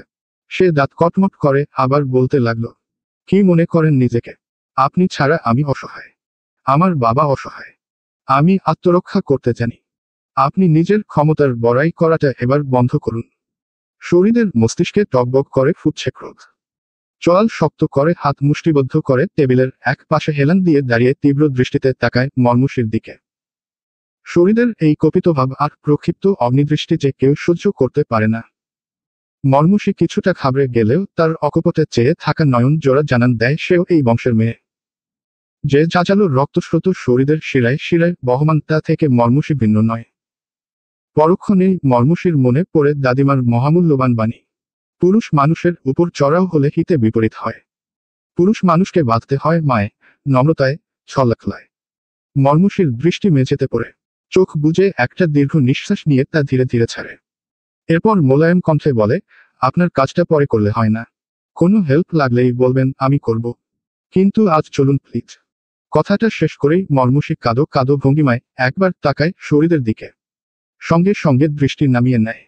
মাথা নিচু করে মুহূর্তেই কান্না শুরু করে। কিন্তু এতেও শরীরের সামান্য নরম ঘটল না। সে কপালে ভাঁজ ফেলে বিরক্তির সুরে বলল, প্রথমে গর্জন তারপর বর্ষণ। আর কি কি নাটক বাকি আছে দেখা। ভালোই লাগছে। মর্মুষীর কান্না আরো জোরালো হলো। ধপ করে বিছানায় বসে পড়ল। বেড়াতে যেতে পারবে কিনা তা নিয়ে এখন টেনশন হচ্ছে না, তবে শরীর তার চালাকি ধরে ফেলেছে সেটা ভেবে আরো বেশি কান্না পাচ্ছে। প্রায় মিনিট 10 ধরে কান্না করল মর্মুষী। শরীর তাকিয়ে রয়েছে তার দিকে তখন থেকেই। এক পর্যায়ে এসে মর্মুষীর হেঁচকি উঠে যায়। বারবার দম আটকে আসছে। শরীরের হাতের মুঠো নরম হয়ে আসে। কিছুটা এগিয়ে এসে স্বাভাবিক গলায় বলে, এবার ঠিক আছে। এই কান্না বিশ্বাসযোগ্য। চোখ মুখ ধুয়ে নিচে আয়। অপেক্ষা করছি। মর্মুষী বিস্ময়াহত নয়নে তাকায় শরীরের প্রস্থানের দিকে। নাটক ধরতে পেরে তাকে সত্যি সত্যি কাঁদিয়ে ছাড়ল। একদিকে রাগ আর অন্যদিকে বেড়াতে যেতে পারার আনন্দ। কোনটা দেখবে মর্মুষী? মনে মনে শরীরকে কয়েক দফা গালাগালি করে ওয়াশরুমে চলে গেল। সৌরভী, তমসা, জাবির সবাই তৈরি হয়ে নিচে এসেছে। শরীর যাবে শুনে আসমা আর হেমা চৌধুরী খুশি হয়েছেন। সৌরভী বায়না ধরে দিনুকেও সঙ্গে নিয়ে যাবে। সাবিনা প্রথমে রাজি না হলেও সবার জোরাজুরিতে রাজি হয়। দিনু খুশিতে লাফাচ্ছে। মর্মুষী উপর থেকে নেমে আসে, একটা ফ্রন্ট ক্যারিয়ারে সিম্বা মাথা বের করে আছে। সকলের হাসি পাচ্ছে মর্মুষীকে দেখে, কিন্তু এখন হাসলে বিপদ। সবাই বাইরে চলে আসে। হেমা আর আসমা চৌধুরীও তাদের বিদায় জানাতে বের হয়ে আসেন বাড়ির সামনে। জাবির ড্রাইভারের পাশে বসেছে, সৌরভী আর তমসা দিনুকে নিয়ে ব্যাকসিটে। মর্মুষী বাধ্য হয়ে শরীরের বাইকের পিছনে উঠে বসল। ফোলা ফোলা গাল দুটোর রাগে ক্ষোভে আরো ফুলে উঠেছে। শরীর আর চোখে একবার দেখে নীরবে একটা দীর্ঘ নিঃশ্বাস ফেলে ইচ্ছে করে মর্মুষীকে কাটিয়েছে। তখন তেমন কিছু না বুঝলেও এখন হৃদয়ের ক্ষত অনুভূত হচ্ছে। যে ফোঁটা পানি মর্মুষীর চোখ থেকে ঝরেছে তার সাথে পাল্লা দিয়ে যেন সেই ফোঁটা রক্ত শরীরের ক্ষত থেকে ঝরছে।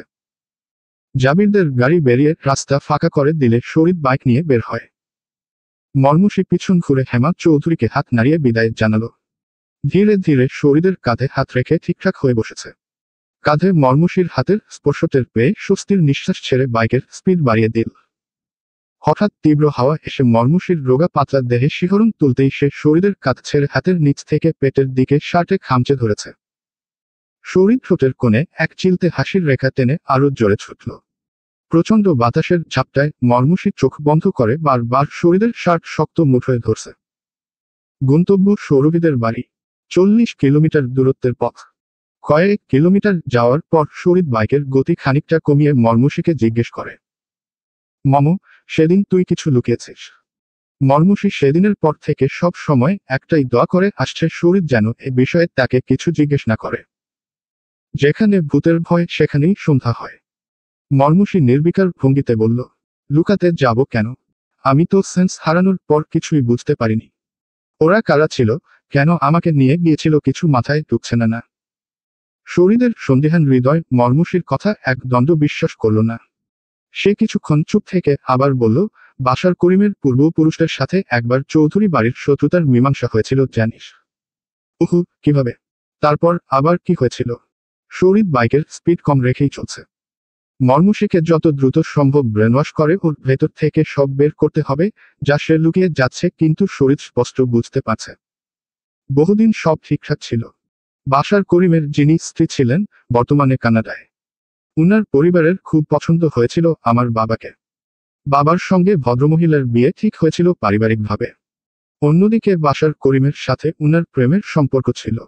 দাদাভাই বাবা কেউ জানতেন না। বিয়ের আগের দিন মহিলা বাড়ি ছেড়ে পালিয়ে যায় বাশার করিমের সঙ্গে ঢাকায়। দাদাভাই এলাকার সবার সামনে অপমানিত হওয়ায় থানায় মামলা করেন। এর জের ধরে পরবর্তীতে অনেক কিছু হয়েছিল।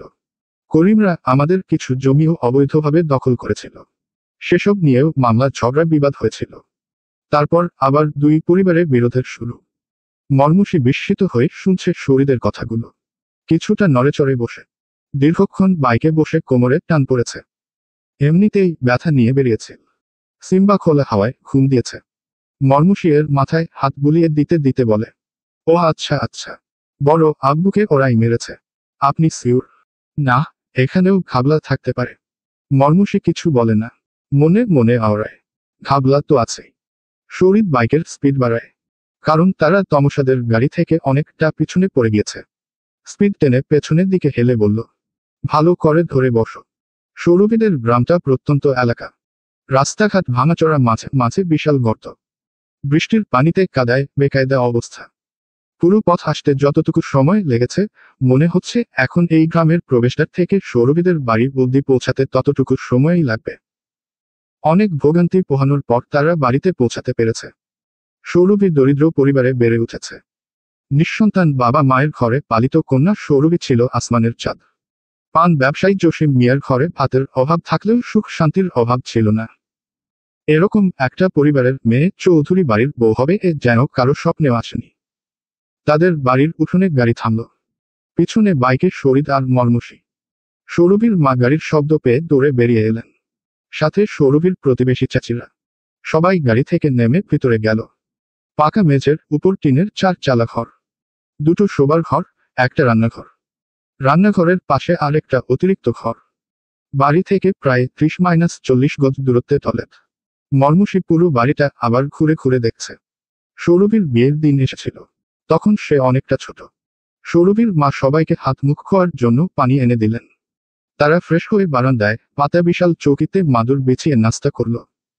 সবথেকে এক্সাইটেড ছিল তমসা। তার এসব গ্রামের অতি সাধারণ জীবন যাপন খুব ভালো লাগে। সে প্রত্যেকটা বিষয় উপভোগ করে। জাবির কিছুটা অস্বস্তি বোধ করছিল খোলামেলা পরিবেশে বসে নাস্তা করতে। কিন্তু সবাই কেমন স্বাভাবিক ভঙ্গিতে খাচ্ছে, বিশেষ করে শহীদ, তাই সে কিছু না বলে চুপচাপ খেয়ে নিল। শহীদ অনেকটা স্বচ্ছ জলের মতো। যে পাত্রে যায় সে পাত্রের আকার, আয়তন, বর্ণ সব দখল করে নেয়। সব রকম পরিবেশে মানিয়ে নিতে পারে। মর্মুষীর একটু কষ্ট হচ্ছে, কিন্তু সে ভারী চতুর। কাউকে বুঝতে দেয়া যাবে না। অস্বস্তিটা লুকিয়ে রাখতে পারলেও কোমরের ব্যথাটা বেশিক্ষণ লুকিয়ে রাখতে পারল না। ব্যথা নিয়ে এতটা রাস্তা জার্নি করে এসেছে। ব্যথা ক্রমশ বাড়ছে। মর্মুষীকে নাস্তার সময় একটু অন্যরকম দেখে তমসার সন্দেহ হলো। নাস্তা শেষ করে সবাই ভিতরে বিশ্রাম নিতে গেল। তমসা আর মর্মুষী একটা ঘরে গিয়ে শুয়ে পড়েছে। পেটুক তমসা খাওয়ার পর নড়াচড়া বলতে বিছানায় পৌঁছানোর আগ পর্যন্ত যা হয়। বিছানায় পড়লে তাকে উঠানোর সাধ্যি কারণ নেই। এদিকে মর্মুষী কোমরের ব্যথায় কুকড়ে যাচ্ছে। বিছানায় শুয়ে গড়াগড়ি খেতে খেতে তমসাকে বলে কিছু একটা করতে। তমসা সৌরভীকে ডেকে নিয়ে আসে। সৌরভী এসে মর্মুষীর কোমরে মালিশ করে দেয়। ব্যথার উপশম ঘটা মাত্রই মর্মুষী ঘুমিয়ে যায়। দুপুরে সৌরভীর মা সাধ্য মতো অনেক রকম খাবারের আয়োজন করেন। সবাই তৃপ্তি করে খায়। মর্মুষী তখনও ঘুমোচ্ছে। সৌরভী সবাইকে নিষেধ করে ওকে ডাকতে। ঘুম থেকে উঠলে সে খাইয়ে দিবে। শরীর খেতে বসে জানতে পারে মর্মুষীর কোমরের ব্যথার বিষয়ে। মর্মুষীর ঘুম ভাঙে বিকেলে। সবাই বাইরে হাঁটাহাঁটি করছে। সৌরভীদের বাড়ির চারপাশটা ছবির মতো সুন্দর। সবুজে ঘেরা, নির্জনতা আর প্রশান্তিময় ফুরফুরে বাতাস। গ্রামে আধুনিকতার ছোঁয়া খুব কম থাকলেও চারদিকে ছড়িয়ে আছে এক ধরনের প্রাকৃতিক সারল্য যা মন ছুঁয়ে যায়। সৌরভী ৮ বছরের সংসার জীবনে এই নিয়ে মাত্র 4 বার বাবার বাড়িতে আসার সুযোগ পেয়েছে। সৌরভী যতবার এসেছে, বাবা মা যেন আকাশের চাঁদ হাতে পেয়েছে। নিজেদের সবটুকু দিয়ে মেয়ে আর মেয়ের জামাইকে আপ্যায়ন করেছে। সন্ধ্যায় উঠোনে চেয়ারে বসে সবাই গল্পগুজব করছে। হঠাৎ সিম্বা দৌড়াতে দৌড়াতে অন্ধকারে বাইরে চলে যায়। মর্মুষীর সঙ্গে সঙ্গে সিম্বার পিছু নেয়। কিছু দূর যাওয়ার পর সে আর সিম্বাকে দেখতে পায় না। আবার বাড়ির ভিতর চলে আসে। এসে কান্না শুরু করে। তমসা আর শরীর সিম্বাকে খুঁজতে বের হয়। পিছনে মর্মুষী গুটি গুটি পায়ে তাদের অনুসরণ করছে। ফোনের ফ্ল্যাশ ধরে সিম্বাকে ডাকছে। এদিকে সিম্বা বেচারা পথ হারিয়ে ম্যাও ম্যাও করে মর্মুষীকে খুঁজছে। খুঁজতে খুঁজতে এক সময় তারা সিম্বাকে পেয়ে যায়। মর্মুষী সিম্বাকে কোলে তুলে বকা দেয়, দুষ্টু ছেলে, আর কখনো আমার থেকে দূরে যাবে না। এরপর এরকম করলে বেঁধে রাখবো। শরীর মর্মুষীকে দেখছে কিভাবে সে সিম্বাকে শাসন করছে। এমন সময় রাস্তার পাশে অন্ধকারে একটা কুকুর খেউ খেউ করে উঠে। তমসা আর মর্মুষী ভয়ে চিৎকার করে শরীরকে জড়িয়ে ধরে। তমসা শরীরের পিছন দিকে শার্টে খামচে ধরেছে। মর্মুষী সিম্বাকে শক্ত করে ধরে শরীরের বুকে আঁচড়ে পড়েছে। শার্টের কলারে শক্ত মুষ্টিতে আঁকড়ে ধরে আছে। শরীর কোনটাকে আগলাবে বুঝতে পারছে না। কুকুরের ঘেউ ঘেউ ধ্বনি আগের থেকে বাড়ছে।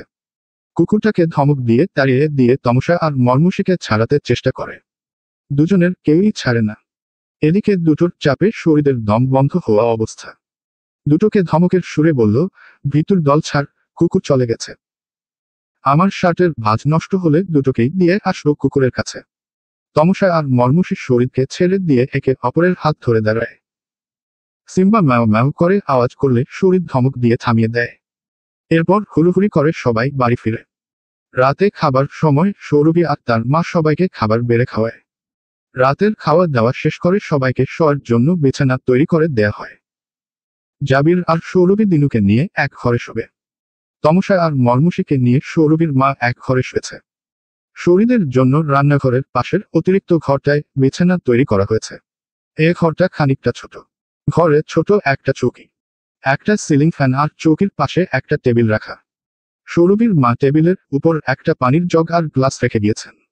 সৌরভীর বাবা জসিম মিয়া শুয়েছেন বারান্দায় রাখা চৌকিতে। মধ্যরাত, নতুন জায়গায় মর্মুষীর ঘুম আসছে না। অন্যদিকে তমসা আর সৌরভীর মা গভীর ঘুমে। সিম্বা দুলু দুলু চোখে ছিমাচ্ছে। যে কোনো সময় ঘুমিয়ে যাবে। কিন্তু মর্মুষী অনেক চেষ্টা করেও ঘুমোতে পারছে না। বেড শেয়ার করার অভ্যাস থাকলেও আজ অস্বস্তি হচ্ছে। অল্প জায়গায় ভালো মতো নড়াচড়া করা যাচ্ছে না। তার কোমরের ব্যথাটা আবার বেড়েছে। সকালে দরজার সাথে খাওয়া ধাক্কাটা যে এত ভয়ঙ্কর ছিল সে তখন বুঝতে পারেনি। অস্বস্তিতে উঠে বসে কিছুক্ষণ ঘরের ভিতরে হাঁটাহাঁটি করে। কিছুতেই ভালো লাগছে না। ঘরের দরজা খুলে ধীরে ধীরে বাইরে বেরিয়ে আসে। উঠোনে গিয়ে দাঁড়ায়। চারপাশ নিস্তব্ধ, নিঝুম। ঝিঝি পোকার শব্দ ভেসে আসছে। মর্মুষী আকাশের দিকে তাকিয়ে দেখে পূর্ণিমা ঝলমল করছে। হঠাৎ শক্ত পুরুষালী কণ্ঠ শুনে সে চমকে যায়। এত রাতে বাইরে কি? ঘুমাসনি? মর্মুষী ঘাড় ঘুরিয়ে তাকিয়ে দেখে শরীর দাঁড়িয়ে আছে। সে হকচকিয়ে গেল। না, ঘুম আসছে না। আমি এইটুকু জায়গায় ঘুমোতে পারছি না। তমসা পুরো বিছানার দখল নিয়ে শুয়ে আছে। মর্মুষীর কণ্ঠে বিরক্ততা স্পষ্ট। সে শরীরকে জিজ্ঞেস করে, আপনি ঘুমাননি কেন? শরীর কিছু বলে না। নীরব নিস্তব্ধতার মাঝে দাঁড়িয়ে থাকে দুইজন। এভাবেই কিছুটা সময় পেরিয়ে গেলে শরীর বলে, ভেতরে যা। মর্মুষী ঠোঁট উল্টিয়ে জবাব দেয়, বললাম তো ঘুম আসছে না। ভেতরে দম বন্ধ লাগছে। শরীর পাশের চেয়ারটা দেখিয়ে ইশারা করে বলে, বসে বসে আকাশের তারাগুন। মর্মুষী এগিয়ে গিয়ে থপ করে বসে পড়ে চেয়ারে। ঠোঁট ফুলিয়ে জানায় তার ফোনের চার্জ শেষ। শরীরের কাছে ওর ফোনটা চায়। শরীর জানায় তার ফোনে ইন্টারনেট নেই। মর্মুষী তাও ফোনটা দিতে বলে। শরীর এবার বিপাকে পড়ে যায়। মর্মুষী বাই অ্যানি চান্স ওর ফটো গ্যালারিতে ঢুকে নিজের ছবিগুলো দেখতে পেলে কেমন রিয়াক্ট করবে সেটা ভেবেই চিন্তায় পড়ে যায়। শরীর মর্মুষীকে আবার ঘরে গিয়ে ঘুমাতে বলে। মর্মুষী ধীরে ধীরে রেগে যায়। শরীরকে উল্টা পাল্টা বলে বাড়ির উঠান পেরিয়ে পিছনের খোলা জায়গাটার দিকে যেতে থাকে। শরীর পিছু পিছু ডাকে। মর্মুষী থামে না। জাবিরের হঠাৎ প্রচণ্ড বাথরুম চেপেছে। সৌরভী দরজা খুলে দিয়ে জাবিরের হাতে পানির পাত্র, বদনা, দিয়ে টয়লেটে পাঠায়। জাবির অন্ধকারে টয়লেটের দিকে এগিয়ে যায়। টয়লেটের দরজা ধাক্কা দিতেই সেটি মেলে যায়, অর্থাৎ আগে থেকেই খোলা ছিল। জাবিরের প্রচণ্ড চেপেছে। তাই তাড়াহুড়ো করে টয়লেটে ঢুকে দরজা আটকে দেয়। পরক্ষণেই টয়লেটের ভিতর থেকে দুটো চিৎকার ভেসে আসে। জাবিরের শ্বশুর ভিতরে ছিলেন। জাবির অন্ধকারে উনাকে ওই অবস্থায় দেখতে পায়নি বলে ঢুকে দরজা আটকে দিয়েছে। দুজনই হইচই করে টয়লেট থেকে বেরিয়ে আসে। বাইরে এসে একে অপরকে দেখে চিনতে পারে। জসিম মিয়া লজ্জায় পড়ে যান। তিনি জাবিরকে টয়লেটে যেতে বলে সেখানে থেকে দ্রুত চলে আসেন। গ্রামের লোকজনদের এমনিতে খোলা জায়গায় বসার অভ্যাস আছে। জসিম মিয়া বাড়ির পেছনের দিকটায় চলে যান। যেদিকে মর্মুষীর রাগ করে চলে গিয়েছে, শরীর ও তার পিছু নিয়েছে। মর্মুষী কিছু দূর এসে দাঁড়ায়। শরীর তাকে বোঝানোর চেষ্টা করে বাড়িতে ফিরে যেতে। সে ফোন দিতে রাজি হয়। এমন সময় জসিম মিয়া ঘুমের ঘোরে হেলে দুলে এসে শরীর যেখানে দাঁড়িয়ে আছে ঠিক তার পিছনে বসে যায়। বসেই মূত্র বিসর্জন দিতে আরম্ভ করে। শরীর পায়ে হালকা গরম পানি অনুভব করতেই চিৎকার দিয়ে মর্মুষীকে জড়িয়ে ধরে। মর্মুষীও উল্টো চিৎকার করে শরীরের সাথে লেপ্টে দাঁড়ায়। জসিম মিয়া হকচকিয়ে চোখগুলো বড় বড় করে দেখেন তাদের। জসিম মিয়া টাস্কি খেয়ে জিজ্ঞেস করে, বসেন, তোমরা এত রাতে এখানে কেন? শরীর কি বলবে কিছু খুঁজে পায় না। আমতা আমতা করে বলে, ওই তো, আপনি যা করতে এসেছেন। আমরাও তাই করতে এসেছিলাম। এই বলে শরীর মর্মুষীর হাত ধরে টেনে ওকে নিয়ে সেখানে থেকে চলে আসতে থাকে। পিছন থেকে জসিম মিয়া পুনরায় জিজ্ঞেস করেন, কি হলো? করবে না? শরীর বলে, হয়ে গিয়েছে আমাদের, আপনি চালিয়ে যান। হাসতে হাসতে মর্মুষীর পেটে খিল ধরেছে। তবুও হাসি থামাতে পারছে না। মর্মুষী যেভাবে হাসছে তাতে ঘুমন্ত সকলের ঘুম ভেঙে যাবে। শরীর ওকে টানতে টানতে তার জন্য বরাদ্দকৃত ঘরটায় নিয়ে এসে দরজা আটকে দেয়। মর্মুষী তখনও হেসেই যাচ্ছে। শরীর কপাল কুঁচকে মুখে বিরক্তি নিয়ে তাকিয়ে আছে তার দিকে। মর্মুষীর হাসি যেন পাহাড়ি ঝর্ণার খরস্রোতা ধারা, থামার নামগন্ধ নেই। শরীর পড়েছে মহাবিপাকে। এত রাতে এভাবে কে হাসে? বাড়ির সবাই উঠল বলে। মন চায় না দিলেও ফোনটা বের করে লক খুলে মর্মুষীর সামনে ধরলে সে মুহূর্তে সেটি ছো মেরে নিয়ে নেয়। শরীর কৌশলী সুরে বলে, লুডু খেলবি? উদ্দেশ্য তাকে ব্যস্ত রাখা। সে যেন ফটো গ্যালারিতে না ঢুকে। মর্মুষী লুডুর কথা শুনে সঙ্গে সঙ্গে রাজি হয়ে যায়। বিছানায় দুজন মুখোমুখি বসেছে। মাঝখানে কোলে একটা বালিশ রেখে উপর মোবাইল রাখল। শুরু করার আগে মর্মুষী বলল, যদি আপনি হেরে যান তবে আমি যা বলবো এখন তাই করতে হবে। আর আমি হেরে গেলে আপনি যা বলবেন আমি তাই করব। শরীর মনে মনে নিজেকে কয়েকবার ছাড়ল। এই মধ্যরাতে বসে বসে লুডু খেলতে হচ্ছে। না পারছে নিজেকে সংযত রাখতে আর না পারছে ঠাস করে দুটো চট বসিয়ে দিতে। কোন দুঃখের যে এরকম একটা দেরিহার জ্বালানির প্রেমে পড়েছিল। একদিকে বাপ জ্বালায়, অন্যদিকে মেয়ে জ্বালায়। গোটা পৃথিবী হাতের মুঠোয় আনতে পারলেও এই বাপ বেটি আউট অফ কন্ট্রোল। এসব ভাবতে ভাবতে পরক্ষণেই নিজের জন্য মায়া হয়। মনকে সান্ত্বনা দিয়ে লুডো খেলতে আরম্ভ করে। প্রথমবার শরীর হেরে যায়। শর্ত অনুযায়ী এখন মর্মুষী যা বলবে তাই করতে হবে তাকে। মর্মুষী একদণ্ড সময় না নিয়ে মিচকের স্বরে জিজ্ঞেস করে, আপনার লাভ স্টোরি সম্পর্কে কিছু বলুন। কবে, কোথায় আপনার গার্লফ্রেন্ড এর সঙ্গে পরিচয় হয়েছিল? তার নাম কি? সে কি রকম দেখতে? সে কি অনেক সুন্দরী? আপনার গুন্ডামি দেখে প্রেমে পড়েছিল? শরীর হাত উঁচু করে বলে, ব্যাস ব্যাস, একবার জিতাই এত প্রশ্ন। মর্মুষী শক্ত কণ্ঠে বলে, হুম। সবগুলোর অ্যান্সার করতে হবে। শরীর গলা ছেড়ে নেয়। কি বলবে এখনো জানে না। মর্মুষীর দিকে কয়েকবার তাকায়। খোলা জানলা দিয়ে পূর্ণিমার আলোয় ঝকঝক করতে থাকা আকাশের পানে তাকে শরীর আনমনে বলতে শুরু করে। প্রতিটি ঝড় শেষে প্রকৃতি যেমন শান্ত হয়ে যায়, চারদিকে হালকা ঝিরিঝিরি বাতাস বয়, প্রশান্তির বাতাস। তার আগমনও ছিল প্রশান্তির বাতাস রূপে। গুটি গুটি পায়ে সে মারিয়ে দিত আমার জীবনের সমস্ত অলিগলি। তার কান্না হাসির শব্দ আমার কর্ণ কুহরের সুখের ছায়া হয়ে ভেসে আসত।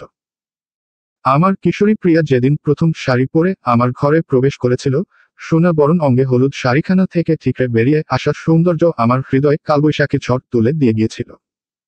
সে ঝড় আজও বইছে। সে সর্বদা ছুটে চলে, যেমন করে প্রজাপতিরা শব্দ ফোটা ফুলের জন্য আন্দোলনে নামে। চালাক চতুর দুরন্ত এক কিশোরী, যার চোখের উষ্ণ চাহনি আমার সবকিছু এলোমেলো করে দেয়। সেই চাহনিতে আমার আগ্নেয়গিরির মতো ফুটতে থাকা রক্ত শীতল হয়। নাম কিছু একটা হবে হয়তো। আমি যাকে আমার বলে দাবি করেছি সে কেবলই আমার। তাই তো তাকে আমি মম। শরীর থমকে যায়। আর কোনো শব্দ উচ্চারিত হয় না তার মুখে। মর্মুষী খুব মনোযোগী হয়ে শুনছিল ওর কথা। শরীরের ঘোর কেটে মর্মুষীর দিকে দৃষ্টি পড়তেই খেয়াল করে সে অন্যমনস্ক হয়ে কিছু ভাবছে। শরীর তার চোখের সামনে হাত নাড়িয়ে তাকে সজাগ করার চেষ্টা করে। মর্মুষী চোখ পিটপিট করে শরীরের দিকে তাকায়। মলিন স্বরে জিজ্ঞেস করে, কবে বিয়ে করবেন? শরীর তার নেত্রদ্বয়ে দৃষ্টি স্থির করে জানায়, তার প্রিয়া যেদিন তাকে চাইবে। মর্মুষী উদ্বেগের সাথে জিজ্ঞেস করে, সে কি চায় না আপনাকে? উহু। মর্মুষী আস্তে আস্তে বিড়বিড় করে, কে চাইবে আপনার মতো গুন্ডামি করা ভনকে? শরীর সূক্ষ্ম দৃষ্টিতে তাকিয়ে জিজ্ঞেস করে, কিছু বললি? কিছু না। ওই কি ভাবছি, আপনার মতো হ্যান্ড দুঃসাহসী পুরুষকে চায় না। কিন্তু কেন কেন? শরীর একটা দীর্ঘ নিঃশ্বাস ফেলে বলে, সে হয়তো তোর মতো কি চায় নিজেই বুঝে না। তবে যখন বুঝবে তখন হয়তো অনেক দেরি হয়ে যাবে। মর্মুষী কিছু বলে না। শরীরের ফোনটা তার কাছে ফিরিয়ে দিয়ে বালিশটা ঠিক করে শুয়ে পড়ে। শরীর মৃদু হেসে ঘরের বাইরে বেরিয়ে আসে। কাঠের চেয়ারে বসে আকাশের ঝিকিমিকি তারাগুলোর দিকে তাকিয়ে থাকে। মর্মুষী আবারও ঘুমানোর চেষ্টা করে, কিন্তু কিছুতেই ঘুম আসছে না। শুয়ে শুয়ে শরীরের বলা কথাগুলো ভাবে। শরীরের ভালোবাসার মানুষ তাকে চায় না। কিন্তু কেন চায় না? একতরফা ভালোবাসা, সেটা কিভাবে হয়? এটাকে ভালোবাসা বলে নাকি? ওরকম একতরফা পছন্দ তো যে কেউ করতে পারে। একের পর এক প্রশ্ন ঘুরপাক খাচ্ছে তার মস্তিষ্কে। এদিকে শরীর বাইরের চেয়ারে হেলান দিয়ে ঘুমিয়ে গেছে। পরের দিন সকাল সকাল তারা নাস্তা সেরে সৌরভীর বাবা মায়ের থেকে বিদায় নিয়ে বাড়ির উদ্দেশ্যে বেরিয়ে যায়। মর্মুষীর মাথায় গত রাতের ভাবুক পোকাগুলো এখনো নড়াচড়া করছে। বারবার শরীরকে খেয়াল করছে আর মনে মনে কিছু একটা ভাবছে। মর্মুষী চোয়াল শক্ত করে একদৃষ্টে তাকিয়ে আছে রিয়ার দিকে। রিয়া বেঞ্চে বসে স্থির নয়নে তাকিয়ে মিটিমিটি হাসছে। মর্মুষী কিছু না বলেই নিজের হাতে থাকা কলমটা ছুঁড়ে দিয়ে রিয়ার দিকে তেড়ে আসে। কি করেছিস সেটা? এরকম কথা ছিল? তুই হ্যাঁ বলে দিলি। সেদিন তানিয়ার সামনে আমার নাক কাটালি। রিয়া মর্মুষীর দিকে নির্লিপ্ততা ভঙ্গিতে তাকিয়ে বলে, ভালোবাসা ভেবে চিনতে পরিকল্পনা করে হয় না। আমি নিজেও জানি না কখন তমালের প্রেমে পড়ে গিয়েছি। সেদিন সকাল অবধি তোর পরিকল্পনাই ছিল আমার উদ্দেশ্য। কিন্তু তমালের সামনে দাঁড়িয়ে আমি নিজেকে হারিয়ে ফেলেছিলাম। এক মুহূর্তের জন্য মনে হয়েছিল আমি আমাতে নেই। এ যেন অন্য এক আমি, যে তমালকে ঠকাতে চায় না। একটা ছেলের সমস্ত অনুভূতি, তার নিঃস্বার্থ ভালোবাসার কাছে নিজেদের দুষ্টুমিগুলো তুচ্ছ মনে হয়েছিল। সেদিন যদি ওকে আমি ফিরিয়ে দিতাম, বিশ্বাস কর কোনোদিন নিজেকে ক্ষমা করতে পারতাম না। মর্মুষী স্তব্ধ হয়ে তাকিয়ে আছে রিয়ার দিকে। আস্তে আস্তে বেঞ্চে বসে সেও নিজের ভুল বুঝতে পারছে। সত্যিই তো তমালের নিঃস্বার্থ ভালোবাসাকে তারা অপমান করে নিজেদের কিভাবে ক্ষমা করত। রিয়া ঠিকই করেছে। আর হুট করে রিয়া তমালের প্রেমে পড়ে যাওয়াটা তো অন্যায় নয়। ভালোবাসা কি এত কিছু ভেবে চিনতে হয় নাকি? মর্মুষী রিয়ার দিকে এগিয়ে আসে। রিয়ার হাতে হাত রেখে বলে, সরি। রিয়া এবার উচ্চশব্দে হাসতে হাসতে বলে, ধুর পাগলি, সরি বলছিস কেন? আর যদি বলতেই হয় আমার বলা উচিত তোকে। তুই সরি বলবি কেন? তুই এখন আমাদের ট্রিট দিবি, বাইরে চল। মর্মুষী সবাইকে ডেকে বাইরে চলে যায়। তমসা ক্লাস শেষ করে সিঁড়ি দিয়ে নামার সময় চোখ যায় বিজ্ঞান ভবনের দিকে। মর্মুষী ও তার বন্ধুরা আসছে। রিয়া তমসাকে দেখে এগিয়ে গিয়ে তাকে সঙ্গে নিয়ে কলেজ গেটের সামনে আসে। সকলে মিলে ফুচকা, ভেলপুরি, চটপটি একের পর এক অর্ডার করতে থাকে। মর্মুষী এত বড় হা করে ফুচকা গিলে যাচ্ছে। এমন সময় তাদের ড্রাইভার গাড়ি নিয়ে উপস্থিত হলো। তমসা তাকে তাড়া দিতে থাকে তাড়াতাড়ি শেষ করার জন্য। মর্মুষী সেদিকে কান না দিয়ে ফুচকা গিলেই যাচ্ছে। হঠাৎ বাইকের শব্দ পেয়ে তমসা ঘুরে তাকায়। শরীরকে দেখে ভ্রু কুঁচকে যায় তার। মর্মুষীকে বড় বড় হা করে ফুচকা খেতে দেখে শরীর মুখ টিপে হাসে। চোখের সানগ্লাস খুলে মনে মনে বলে, আমাকে কবে এভাবে গিলে খাবেন মর্মুষী চৌধুরী? জল্লাদ বউয়ের সাথে সংসার করার লোভ হচ্ছে যে। মর্মুষীর চোখ যায় শরীরের দিকে। ফুচকা শেষ করে তমসাকে নিয়ে গাড়ির কাছে আসে। তমসা গাড়িতে বসতেই শরীর তাকে ডাকে, এদিকে আয়। মর্মুষীর কিছুটা রাগ হয়। রামু কাকা এসেছে। তারপরও শরীরের সঙ্গে কেন যাবে সে? রামু গাড়ি স্টার্ট দিয়ে চলে যায়। সে রাগে ফুঁসতে ফুঁসতে শরীরের সামনে এসে দাঁড়ায়। কি সমস্যা আপনার? আমি ওদের সাথে চলে যেতাম। শরীর ভাবলেশহীন জবাব দেয়, কোনো কাজ নেই বুঝলি মমো। বেকার ছেলেদের এই একটা সমস্যা, সময় কাটে না। মর্মুষী কোমরে হাত দিয়ে ভ্রুজোড়া কুঞ্চিত করে বলে, তো বেকার থাকতে কে বলেছে আপনাকে? নিজের দায়িত্ব জাবির ভাই আর আবির ভাইয়ের কাঁধে ফেলে গায়ে হাওয়া লাগিয়ে ঘুরে বেড়াচ্ছেন। এবার বুঝলেন তো আপনার গার্লফ্রেন্ড কেন চায় না আপনাকে? গার্লফ্রেন্ডকে চাইতে হবে না, তুই উঠো তো। রোদে দাঁড়িয়ে চেহারা পুড়াচ্ছিস। এরপর বিয়ের জন্য ভালো পাত্র পাবি না। টিকটকার প্রত্যয়ের গলায় ঝুলিয়ে দেব। মর্মুষী রেগেমেগে শরীরের চুল খামচে ধরে। শরীর ব্যথা পেয়ে মর্মুষীর হাত চেপে ধরে বলে, সিম্বার থেকে শিখেছিস এসব, বেয়াদব কোথাকার। সিনিয়রদের সাথে কেমন আচরণ করতে হয় শিখিসনি। আপনি খুব ভালো শিখেছেন, তাই তো দাদাভাই আর বাবার সামনে এমন করেন। নিজেকে ঠিক করে পরে আমাকে জ্ঞান দিতে আসবেন। তোর দাদাভাই আর বাপ সম্মানের যোগ্য না। যোগ্য হলে অবশ্যই সম্মান দিতাম। মর্মুষী চোখমুখ কুচকে গাল ফুলিয়ে বাইকে উঠে বসে। শরীর আর চোখে একবার দেখে বাইক স্টার্ট দেয়। মর্মুষী কিছুক্ষণ চুপচাপ বসে থেকে আচমকা জিজ্ঞেস করল, মম অর্থ কি শরীর ভাই? শরীর চমকে উঠে নীরব থেকে বাইকের গতি বাড়িয়ে দেয়। সে আবারও কঠোর গলায় জিজ্ঞেস করল, বলছেন না কেন মম অর্থ কি? শরীর কয়েকবার টুক দিলে আস্তে আস্তে বলে, কলেজ পড়ুয়া মেয়ে সামান্য একটা শব্দের অর্থ জানে না, বিশ্বাস করতে কষ্ট হচ্ছে। মর্মুষীর রাগ আরো বেড়ে যায়। কর্কশ গলায় বলে, মম অর্থ আমার। আপনি আর কখনো এই নামে ডাকবেন না আমাকে। শরীরের বুকের ভিতরে মোচড় দিয়ে উঠে তীব্র ব্যথা। শ্বাস আটকে আছে। স্পিড আরো বাড়িয়ে কিছুক্ষণের মধ্যে বাড়ির সামনে চলে আসে। মর্মুষীকে নামিয়ে দিয়ে আর বাড়িতে যায় না। ক্লাবঘরের দিকে চলে যায়। শ্রাবণের শেষ সপ্তাহ। ভারী বর্ষণ আর শিলায় চারপাশ স্যাঁতস্যাঁতে হয়ে আছে। বৃষ্টি থেমেছে দুপুরে, কিন্তু আকাশে গুরুম গুরুম শব্দ এখনো আছে। মসজিদ থেকে আজানের ধ্বনি ভেসে আসছে। হেমা চৌধুরী সেতারা বেগমের ঘর থেকে বেরিয়ে রান্নাঘরের দিকে অগ্রসর হলেন। এর মধ্যে দরজায় ঠক ঠক শব্দ পেলেন। তমসা কোথা থেকে ছুটে এসে দরজা খুলল। দরজা খুলে দেখতে পায় শাড়ি পরিহিত একজন অপরিচিত রমণী। রমণীটিকে দেখে তমসা কাকে চাই জিজ্ঞেস করলে শাড়ি পরিহিত রমণীটি কিছুটা এগিয়ে এসে বলে, শরীর চৌধুরী আছে, ওকে ডেকে দিবে প্লিজ। হেমা চৌধুরী বেরিয়ে আসেন। তমসার পিছনে মেয়েটিকে দেখে জিজ্ঞেস করেন, কে তুমি? কাকে খুঁজছ? মেয়েটি আবারও বলে, জি, শরীর আছে, ওকে ডাকবেন প্লিজ। ইউসুফ আর আয়নাল চৌধুরীকে সিঁড়ি দিয়ে নামতে দেখা যায়। দরজায় দাঁড়িয়ে থাকা তমসা হেমা আর অচেনা মেয়েটিকে দেখে আয়নাল চৌধুরী জিজ্ঞেস করেন, কে উনি? তমসা ঠোক বাঁকা করে বলে, জানি না চাচু, উনি তো কিছুই বলছেন না। ভাইয়াকে খুঁজছেন। আয়নাল আর ইউসুফ চৌধুরী একে অপরের দিকে তাকায়। হেমা চৌধুরী ভালো করে মেয়েটিকে আপাদমস্তক খেয়াল করেন। সাবিনাকে সিঁড়ি দিয়ে উপরে উঠতে দেখে হেমা বলেন, সাবিনা, উপরে গিয়ে শরীরকে ডেকে দেয়।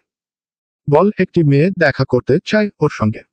সাবিনা মাথা ঝুঁকিয়ে চলে যায় 2 তলায়।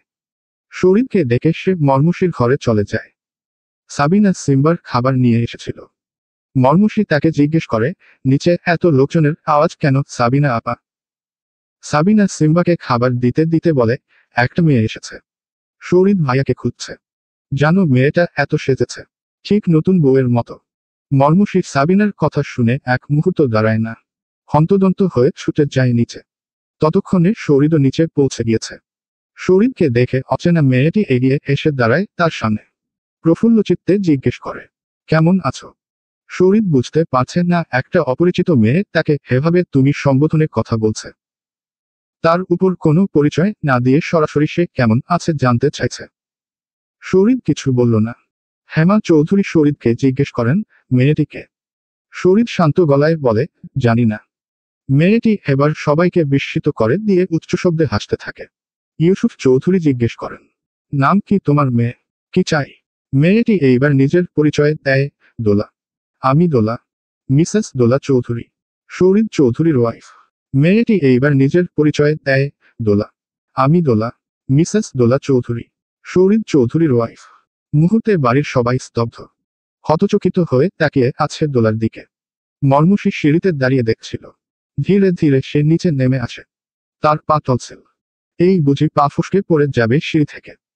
হেমা চৌধুরী শরীরকে জিজ্ঞেস করেন, মেয়েটা কি বলছে এসব? তোর বউ মানে? শরীর তখনও কিছু বুঝতে পারছে না, সে নির্বাক। ইউসুফ চৌধুরী বলেন, শরীর, তুমি বাড়িতে না জানিয়ে বিয়ে করেছ।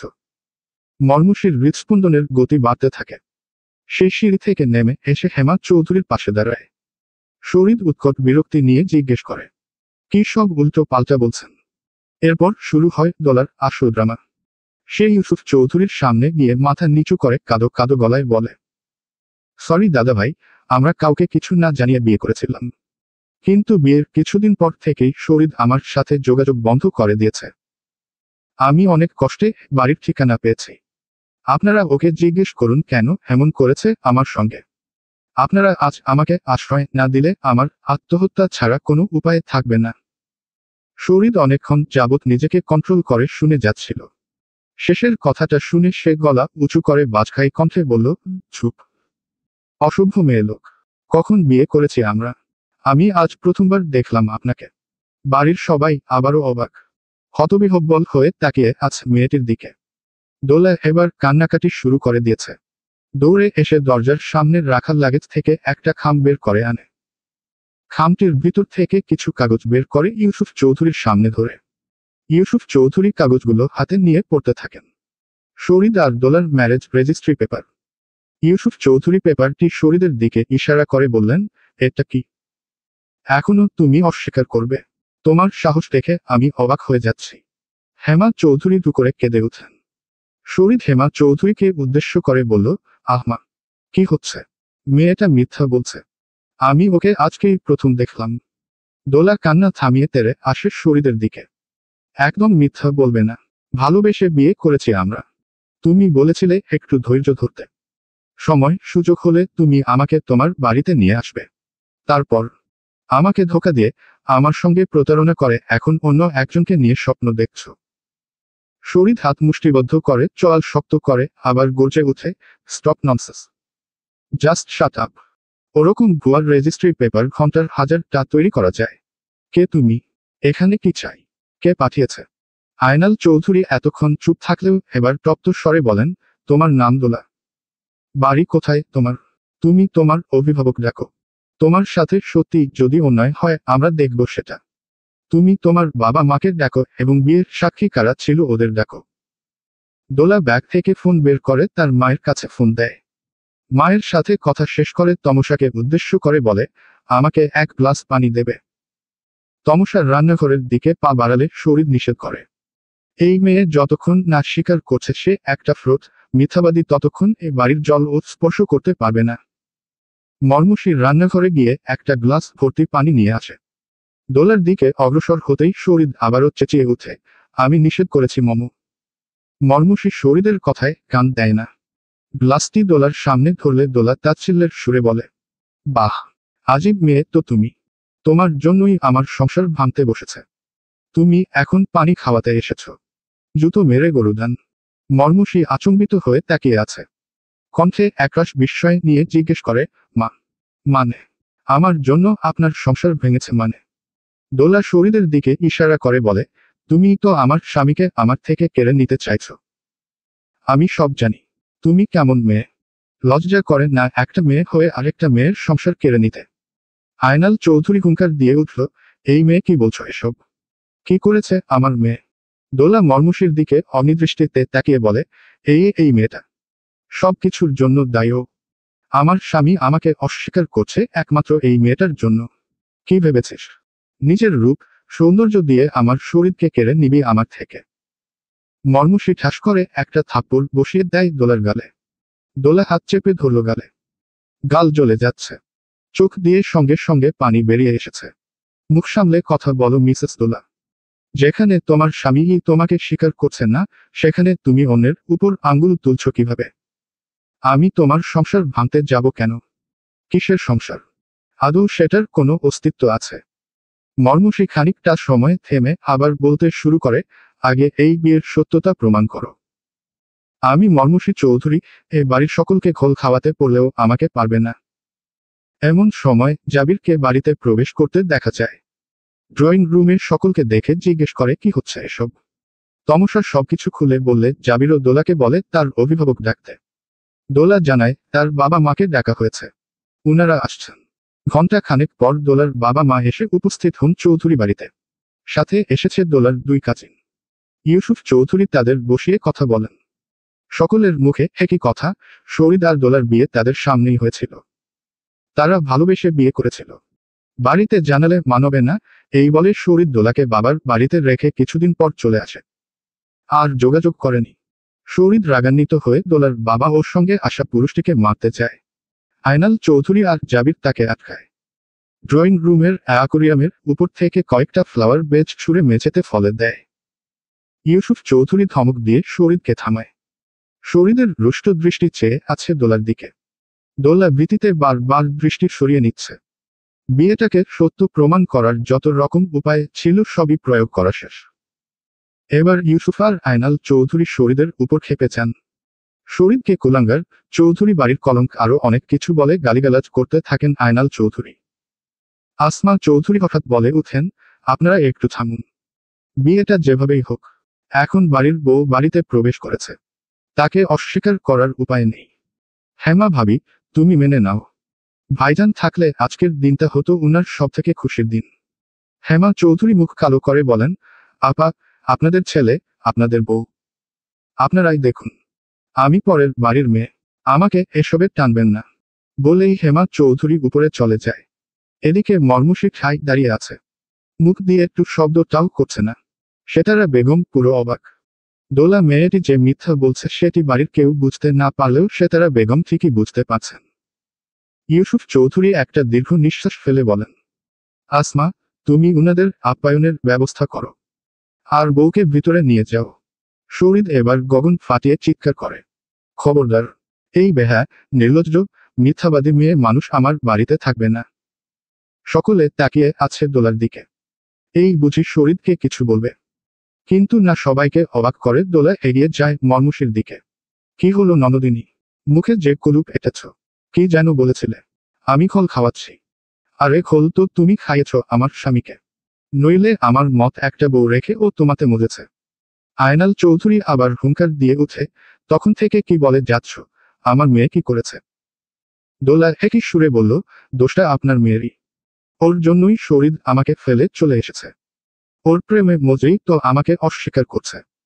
আপনার মেয়েকে জিজ্ঞেস করুন, কলেজ শেষে শরীদের বাইকে করে কোথায় যায়। একটা বিবাহিত পুরুষের সাথে এত ঢলাঢলি কিসের?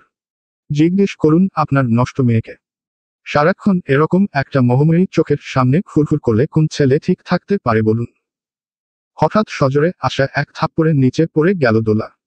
শরীদ দোলার চুলে ধরে টেনে উপরে উঠিয়ে আরেকটা থাপ্পড়ে আবারে মেঝেতে ফেলে দেয়। চোয়াল শক্ত করে বলে, হ্যাঁ, আমি প্রেমে মজেছি। আমার মমর প্রেমে পড়েছি আমি। আর সেটা আজ নয়, বহু বছর আগেই। নিজের মাকে হারিয়ে আমার মায়ের কোল দখল করেছিল, সেদিনই আমি ওর প্রেমে পড়েছিলাম। সেদিন কোথায় ছিলি তুই? আমার মম চরিত্রহীন না, আমার মম নষ্ট না। তোর মতো দুশ্চরিত্র ফাউল মেয়ের মুখ থেকে আমার মমর নামে আর একটা বাজে কথা বের হলে জিভ টেনে ছিঁড়ে ফেলবো। তোর কিসের সংসার? শরীর চৌধুরীর সংসার হবে শুধুমাত্র মর্মসী চৌধুরীর সঙ্গে। মর্মসী হতবাক হয়ে চেয়ে আছে শরীরের দিকে। তার বিগত 2 দিনের সন্দেহগুলো সত্য। শরীরের কল্পনায়, বাস্তবে, ডায়েরিতে যার অস্তিত্ব ভেসে বেড়ায় তা আর কেউ নয়, সে নিজেই। মর্মসীর চোখচোরা লাল হয়ে যায় রাগে আর ঘৃণায়। আয়নাল চৌধুরী তেরে এসে শরীরের গালে প্রকাণ্ড থাপ্পড় মারলেন। সকলে স্তম্ভিত। মর্মসী চোখ বুজে দাঁতের দাঁত খিঁচে দাঁড়িয়ে আছে। শরীরের হাত চলে যায় নিজের গালে। উপস্থিত সকলের দিকে দৃষ্টি বুলিয়ে আয়নাল চৌধুরী শরীরকে বলেন, যা বলেছ সেই পর্যন্তই সীমাবদ্ধ থাকো। আমার মেয়ের নামও যেন তোমার মুখে না শুনি। আয়নাল চৌধুরী বাড়ি থেকে বেরিয়ে যান। ইউসুফ চৌধুরী নিজের ঘরে চলে যান। শরীর একবার মর্মসীর দিকে তাকায়। মর্মসীর 2 চোখ যেন উত্তাল সমুদ্র, বাঁধভাঙা জলের ঢেউ 2 গালে। মর্মসীকে দেখে নেয় মন ভরে, এরপর হনহন করে বাড়ি থেকে বেরিয়ে যায় শরীর। আসমা চৌধুরী তখন মাজিদা খালা আর সৌরভীকে বলেন সবার জন্য চা নাস্তার ব্যবস্থা করতে। দোলাকে নিয়ে আসমা চৌধুরী নিজের ঘরে যান। মর্মসী তখনও হতভম্ব হয়ে দাঁড়িয়ে আছে। ধীরে ধীরে পা বাড়ায় সিঁড়ির দিকে। শরীর টানছে না। চারদিক এতক্ষণ ঝাপসা লাগছিল, কিন্তু এখন ঘুটঘুটে অন্ধকার লাগছে তার কাছে। জোর করে টেনে নিয়ে যায় নিজের শরীরটা। ঘরে ঢুকেই দরজা বন্ধ করে দেয়। শরীর ক্লাব ঘরে ঢুকে বেঞ্চে শুয়ে পড়ে শুয়ে শুয়ে ভাবতে থাকে। কিছু মেলাতে পারছে না। এসবের পেছনে কে? রাতকে ফোন দিয়ে সব খুলে বলে।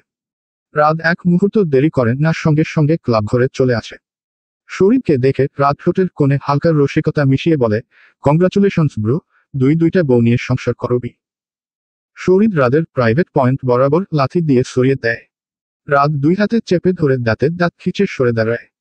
সে আবার মুখ টিপে হাসে। রাতকে হাসতে দেখে শরীরের গা পিত্তি জ্বলে যাচ্ছে। রাত বেড়েছে। দোলার বাবা মা চলে গিয়েছেন বহুক্ষণ আগে। দোলা শাড়ি পাল্টে আরেকটা শাড়ি পরে নিল। হালকা সেজে বেরিয়ে এলো বাইরে। বাড়ির কাউকে ডাইনিং টেবিলে দেখা যাচ্ছে না। সৌরভী আর আসমা চৌধুরী খাবার নিয়ে বসে আছে।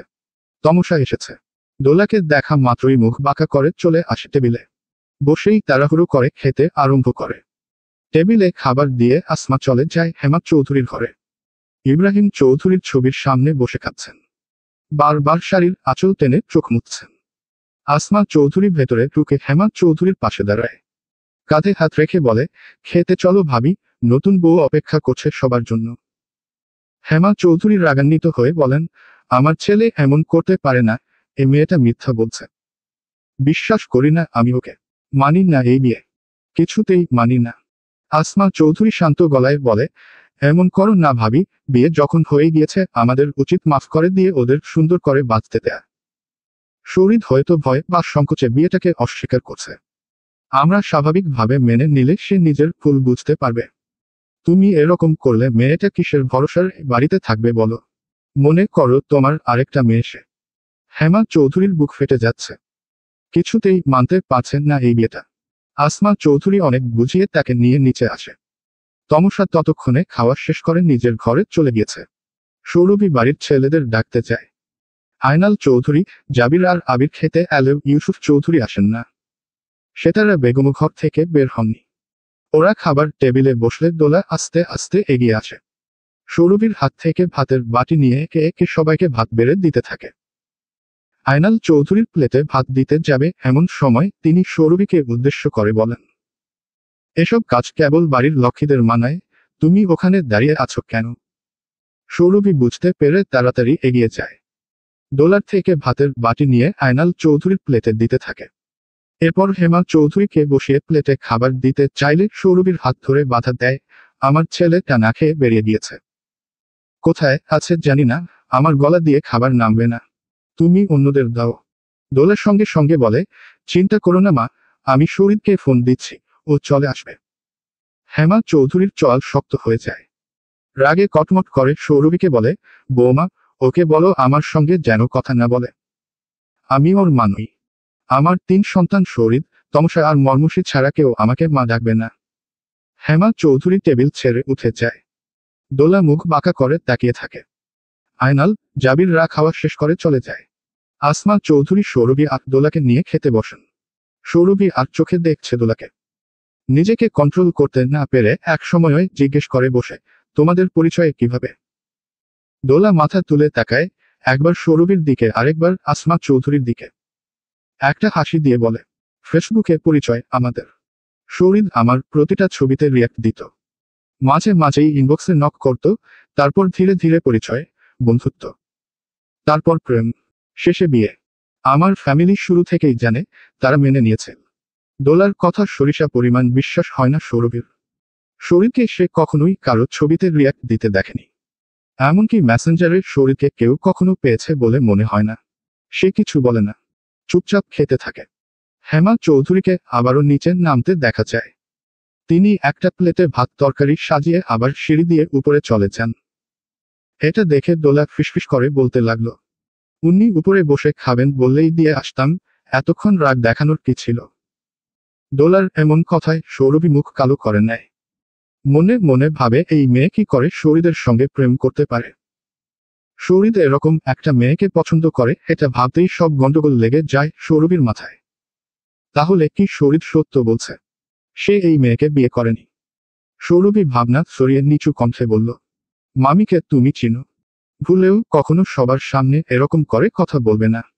সৌরিদ বাড়িতে না আসা পর্যন্ত উনি কিছুই খাবেন না। এই যে খাবার নিয়ে গেলেন, এটা মর্মুষীর জন্য। মর্মুষীকে না খাইয়েও উনি শান্তি পাবেন না। দোলা সৌরভীর কথা শুনে মুখটা অন্যদিকে ঘুরিয়ে ফিট করে হাসল।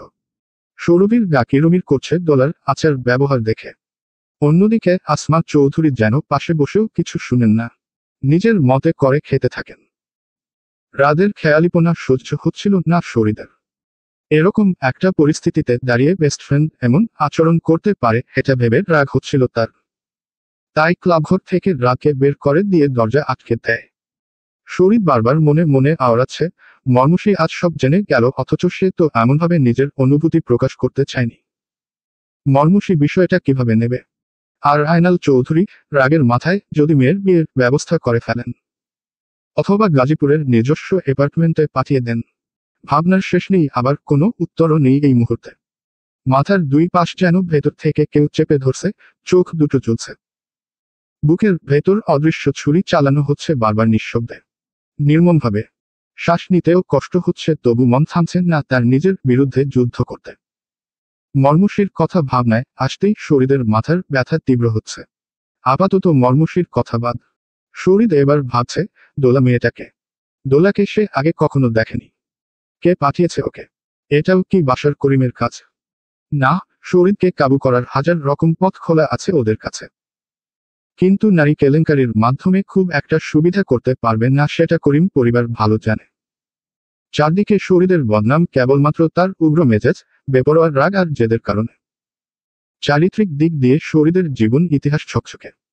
মর্মুষী ব্যতীত কোনো মেয়ের দিকে ভালো করে তাকিয়েছে কিনা সন্দেহ আছে। সে শুধু অপেক্ষায় আছে কবে তার মমকে নিজের করে পাবে, সেদিন আর কোন কিছুর পরোয়া করবে না। এমনিতেও চৌধুরী পরিবারের বিষয়সম্পত্তি, নামযশে তার বাড়তি আকর্ষণ নেই। এ বাড়ির মহিলারা বিজনেসে মাথা না ঘামালেও সৌরিদের প্রচণ্ড ইচ্ছে মর্মুষী হবে চৌধুরী বংশের প্রথম নারী, যার হাতে তুলে দিবে সে সমস্ত কিছুর দায়িত্ব। ছোট থেকেই মর্মুষীর চঞ্চলা, বুদ্ধিদীপ্তি, সাহসী, দূরদর্শী চিন্তাশক্তি সৌরিদকে মুগ্ধ করেছে। সে নিজের পাশে মর্মুষী ব্যতীত কাউকে ভাবতে পারেনি। সৌরিদ একটা গোলকধাঁধায় পড়ে গিয়েছে। এই মুহূর্তে তার মনের এইসব প্রশ্নের উত্তর খুঁজবে নাকি মর্মুষীর দিকটা সামলাবে সে কিছুই বুঝে উঠতে পারছে না। এরকম দুশ্চিন্তায় সে আগেও পড়েছিল যখন পাগলটা মর্মুষীকে কিডন্যাপ করেছিল। পাগলটাকে মেরে কমায় পাঠিয়ে দিয়েছে, তাছাড়া বোবা হওয়ায় সে ওই ঘটনার রহস্য উন্মোচন করতে পারেনি। এখানেও করিমদের সরাসরি সন্দেহ করার সুযোগ নেই। সৌরিদ ভাবছে পাগলটার থেকে কথা বের করা না গেলেও দোলার কাছ থেকে বের করা সম্ভব। কিন্তু দোলাকে তার এক মুহূর্তও সহ্য হচ্ছে না। সে সবকিছু মানতে পারবে, কিন্তু মর্মুষীকে নিয়ে কোনো বিষয়ে সে কম্প্রোমাইজ করবে না। দোলা বাড়িতে থাকা অবস্থায় সে বাড়ি ফিরবে না। এদিকে দোলাকে বের করে দিলে সে পেছনে কে বা কারা আছে সেটাও জানতে পারবে না। সৌরিদ আর কিছু ভাবতে পারছে না, একের পর এক সিগারেট শেষ হচ্ছে। ভেতরটা পুড়ে ছাই হয়ে আসছে, কিন্তু মনের ব্যথা সারছে না। মর্মসী চৌধুরী ব্যতীত এই ব্যথা সারানোর আর কোনো ওষুধই নেই পৃথিবীতে। খাবার নিয়ে মর্মসীর দরজার সামনে দাঁড়িয়ে দরজায় ঠক ঠক আওয়াজ করতে থাকেন হেমা চৌধুরী। মর্মসী দরজা খুলে না। হেমা চৌধুরী আবারও জোরে জোরে ডাকেন। দরজার বিপরীতে বড় মা দাঁড়িয়ে। মর্মসী দরজাটা খুলতে না চাইলেও বড় মাকে সে বেশিক্ষণ কষ্ট দিতে পারে না। ধীরে ধীরে বিছানা ছেড়ে উঠে গিয়ে দরজাটা খুলল। হেমা চৌধুরী ভেতরে ঢুকে হাতে খাবারের ট্রে ট্যাবের সাইড টেবিলে রেখে মর্মসীকে খাতে বসালেন। মর্মসী মাথা নিচু করে রেখেছে। অনেকক্ষণ ধরে কাদার ফলে তার মুখ, নাক, চোখ লাল হয়ে ফুলে গিয়েছে। হেমা চৌধুরী কিছু বলেন না। আজকের ঘটনায় বাড়ির সকলে এমন একটা ধাক্কা খেয়েছ যে সহজে কারো মুখেই কোনো স্বাভাবিক কথা বেরোচ্ছে না। হেমা চৌধুরী ভাতের প্লেটটা হাতে নিতেই মর্মসী মাথা উপরে তুলে তাকায়, বিষাদ মাথা মলিন স্বরে বলে, আমার খিদে নেই বড় মা। হেমা চৌধুরী হালকা ধমকের সুরে বলেন, চুপচাপ খা বলছি। সব কয়টা মিলে আমাকে মারার প্ল্যান করেছিস? মর্মসী উত্তর দেয় না। হেমা চৌধুরী এবার আদুরে গলায় বলেন, খেয়ে নে মা। কেঁদে কেটে চোখ মুখের কি অবস্থা করেছিস? একটা বাইরের মেয়ে কি না কি বলল, এতে তুই নিজেকে এভাবে কষ্ট দিচ্ছিস কেন? মর্মসী এবার নীরবতা ভেঙে হেমা চৌধুরীর কথা কেটে বলে, বড় মা, তোমার ছেলে এমন কেন করেছে? সিম্বা আসার আগে আমি কখনো উনার সাথে ঝগড়া করিনি, প্রয়োজন ছাড়া কোথাও বলিনি। কিসের রাগ ঢাললেন আমার উপর? ওসব পচা পচা কথা কেন বললেন? হেমা চৌধুরী মিয়ে গেলেন, কি বলবেন জানেন না। ছলো ছলো নয়নে মেয়ের দিকে তাকিয়ে মনে মনে ভাবছেন, ওটা রাগ নয় প্রেমা। আমি এতদিন বুঝতে পারিনি কিছুই, তবে আজ বুঝতে পারছি জ্বলন্ত আগুনে ঘি পড়েছে। কতটুকু পোড়াবে জানা নেই। হেমা চৌধুরী একটা দীর্ঘ নিঃশ্বাস ফেলে মর্মসীর দিকে তাকান।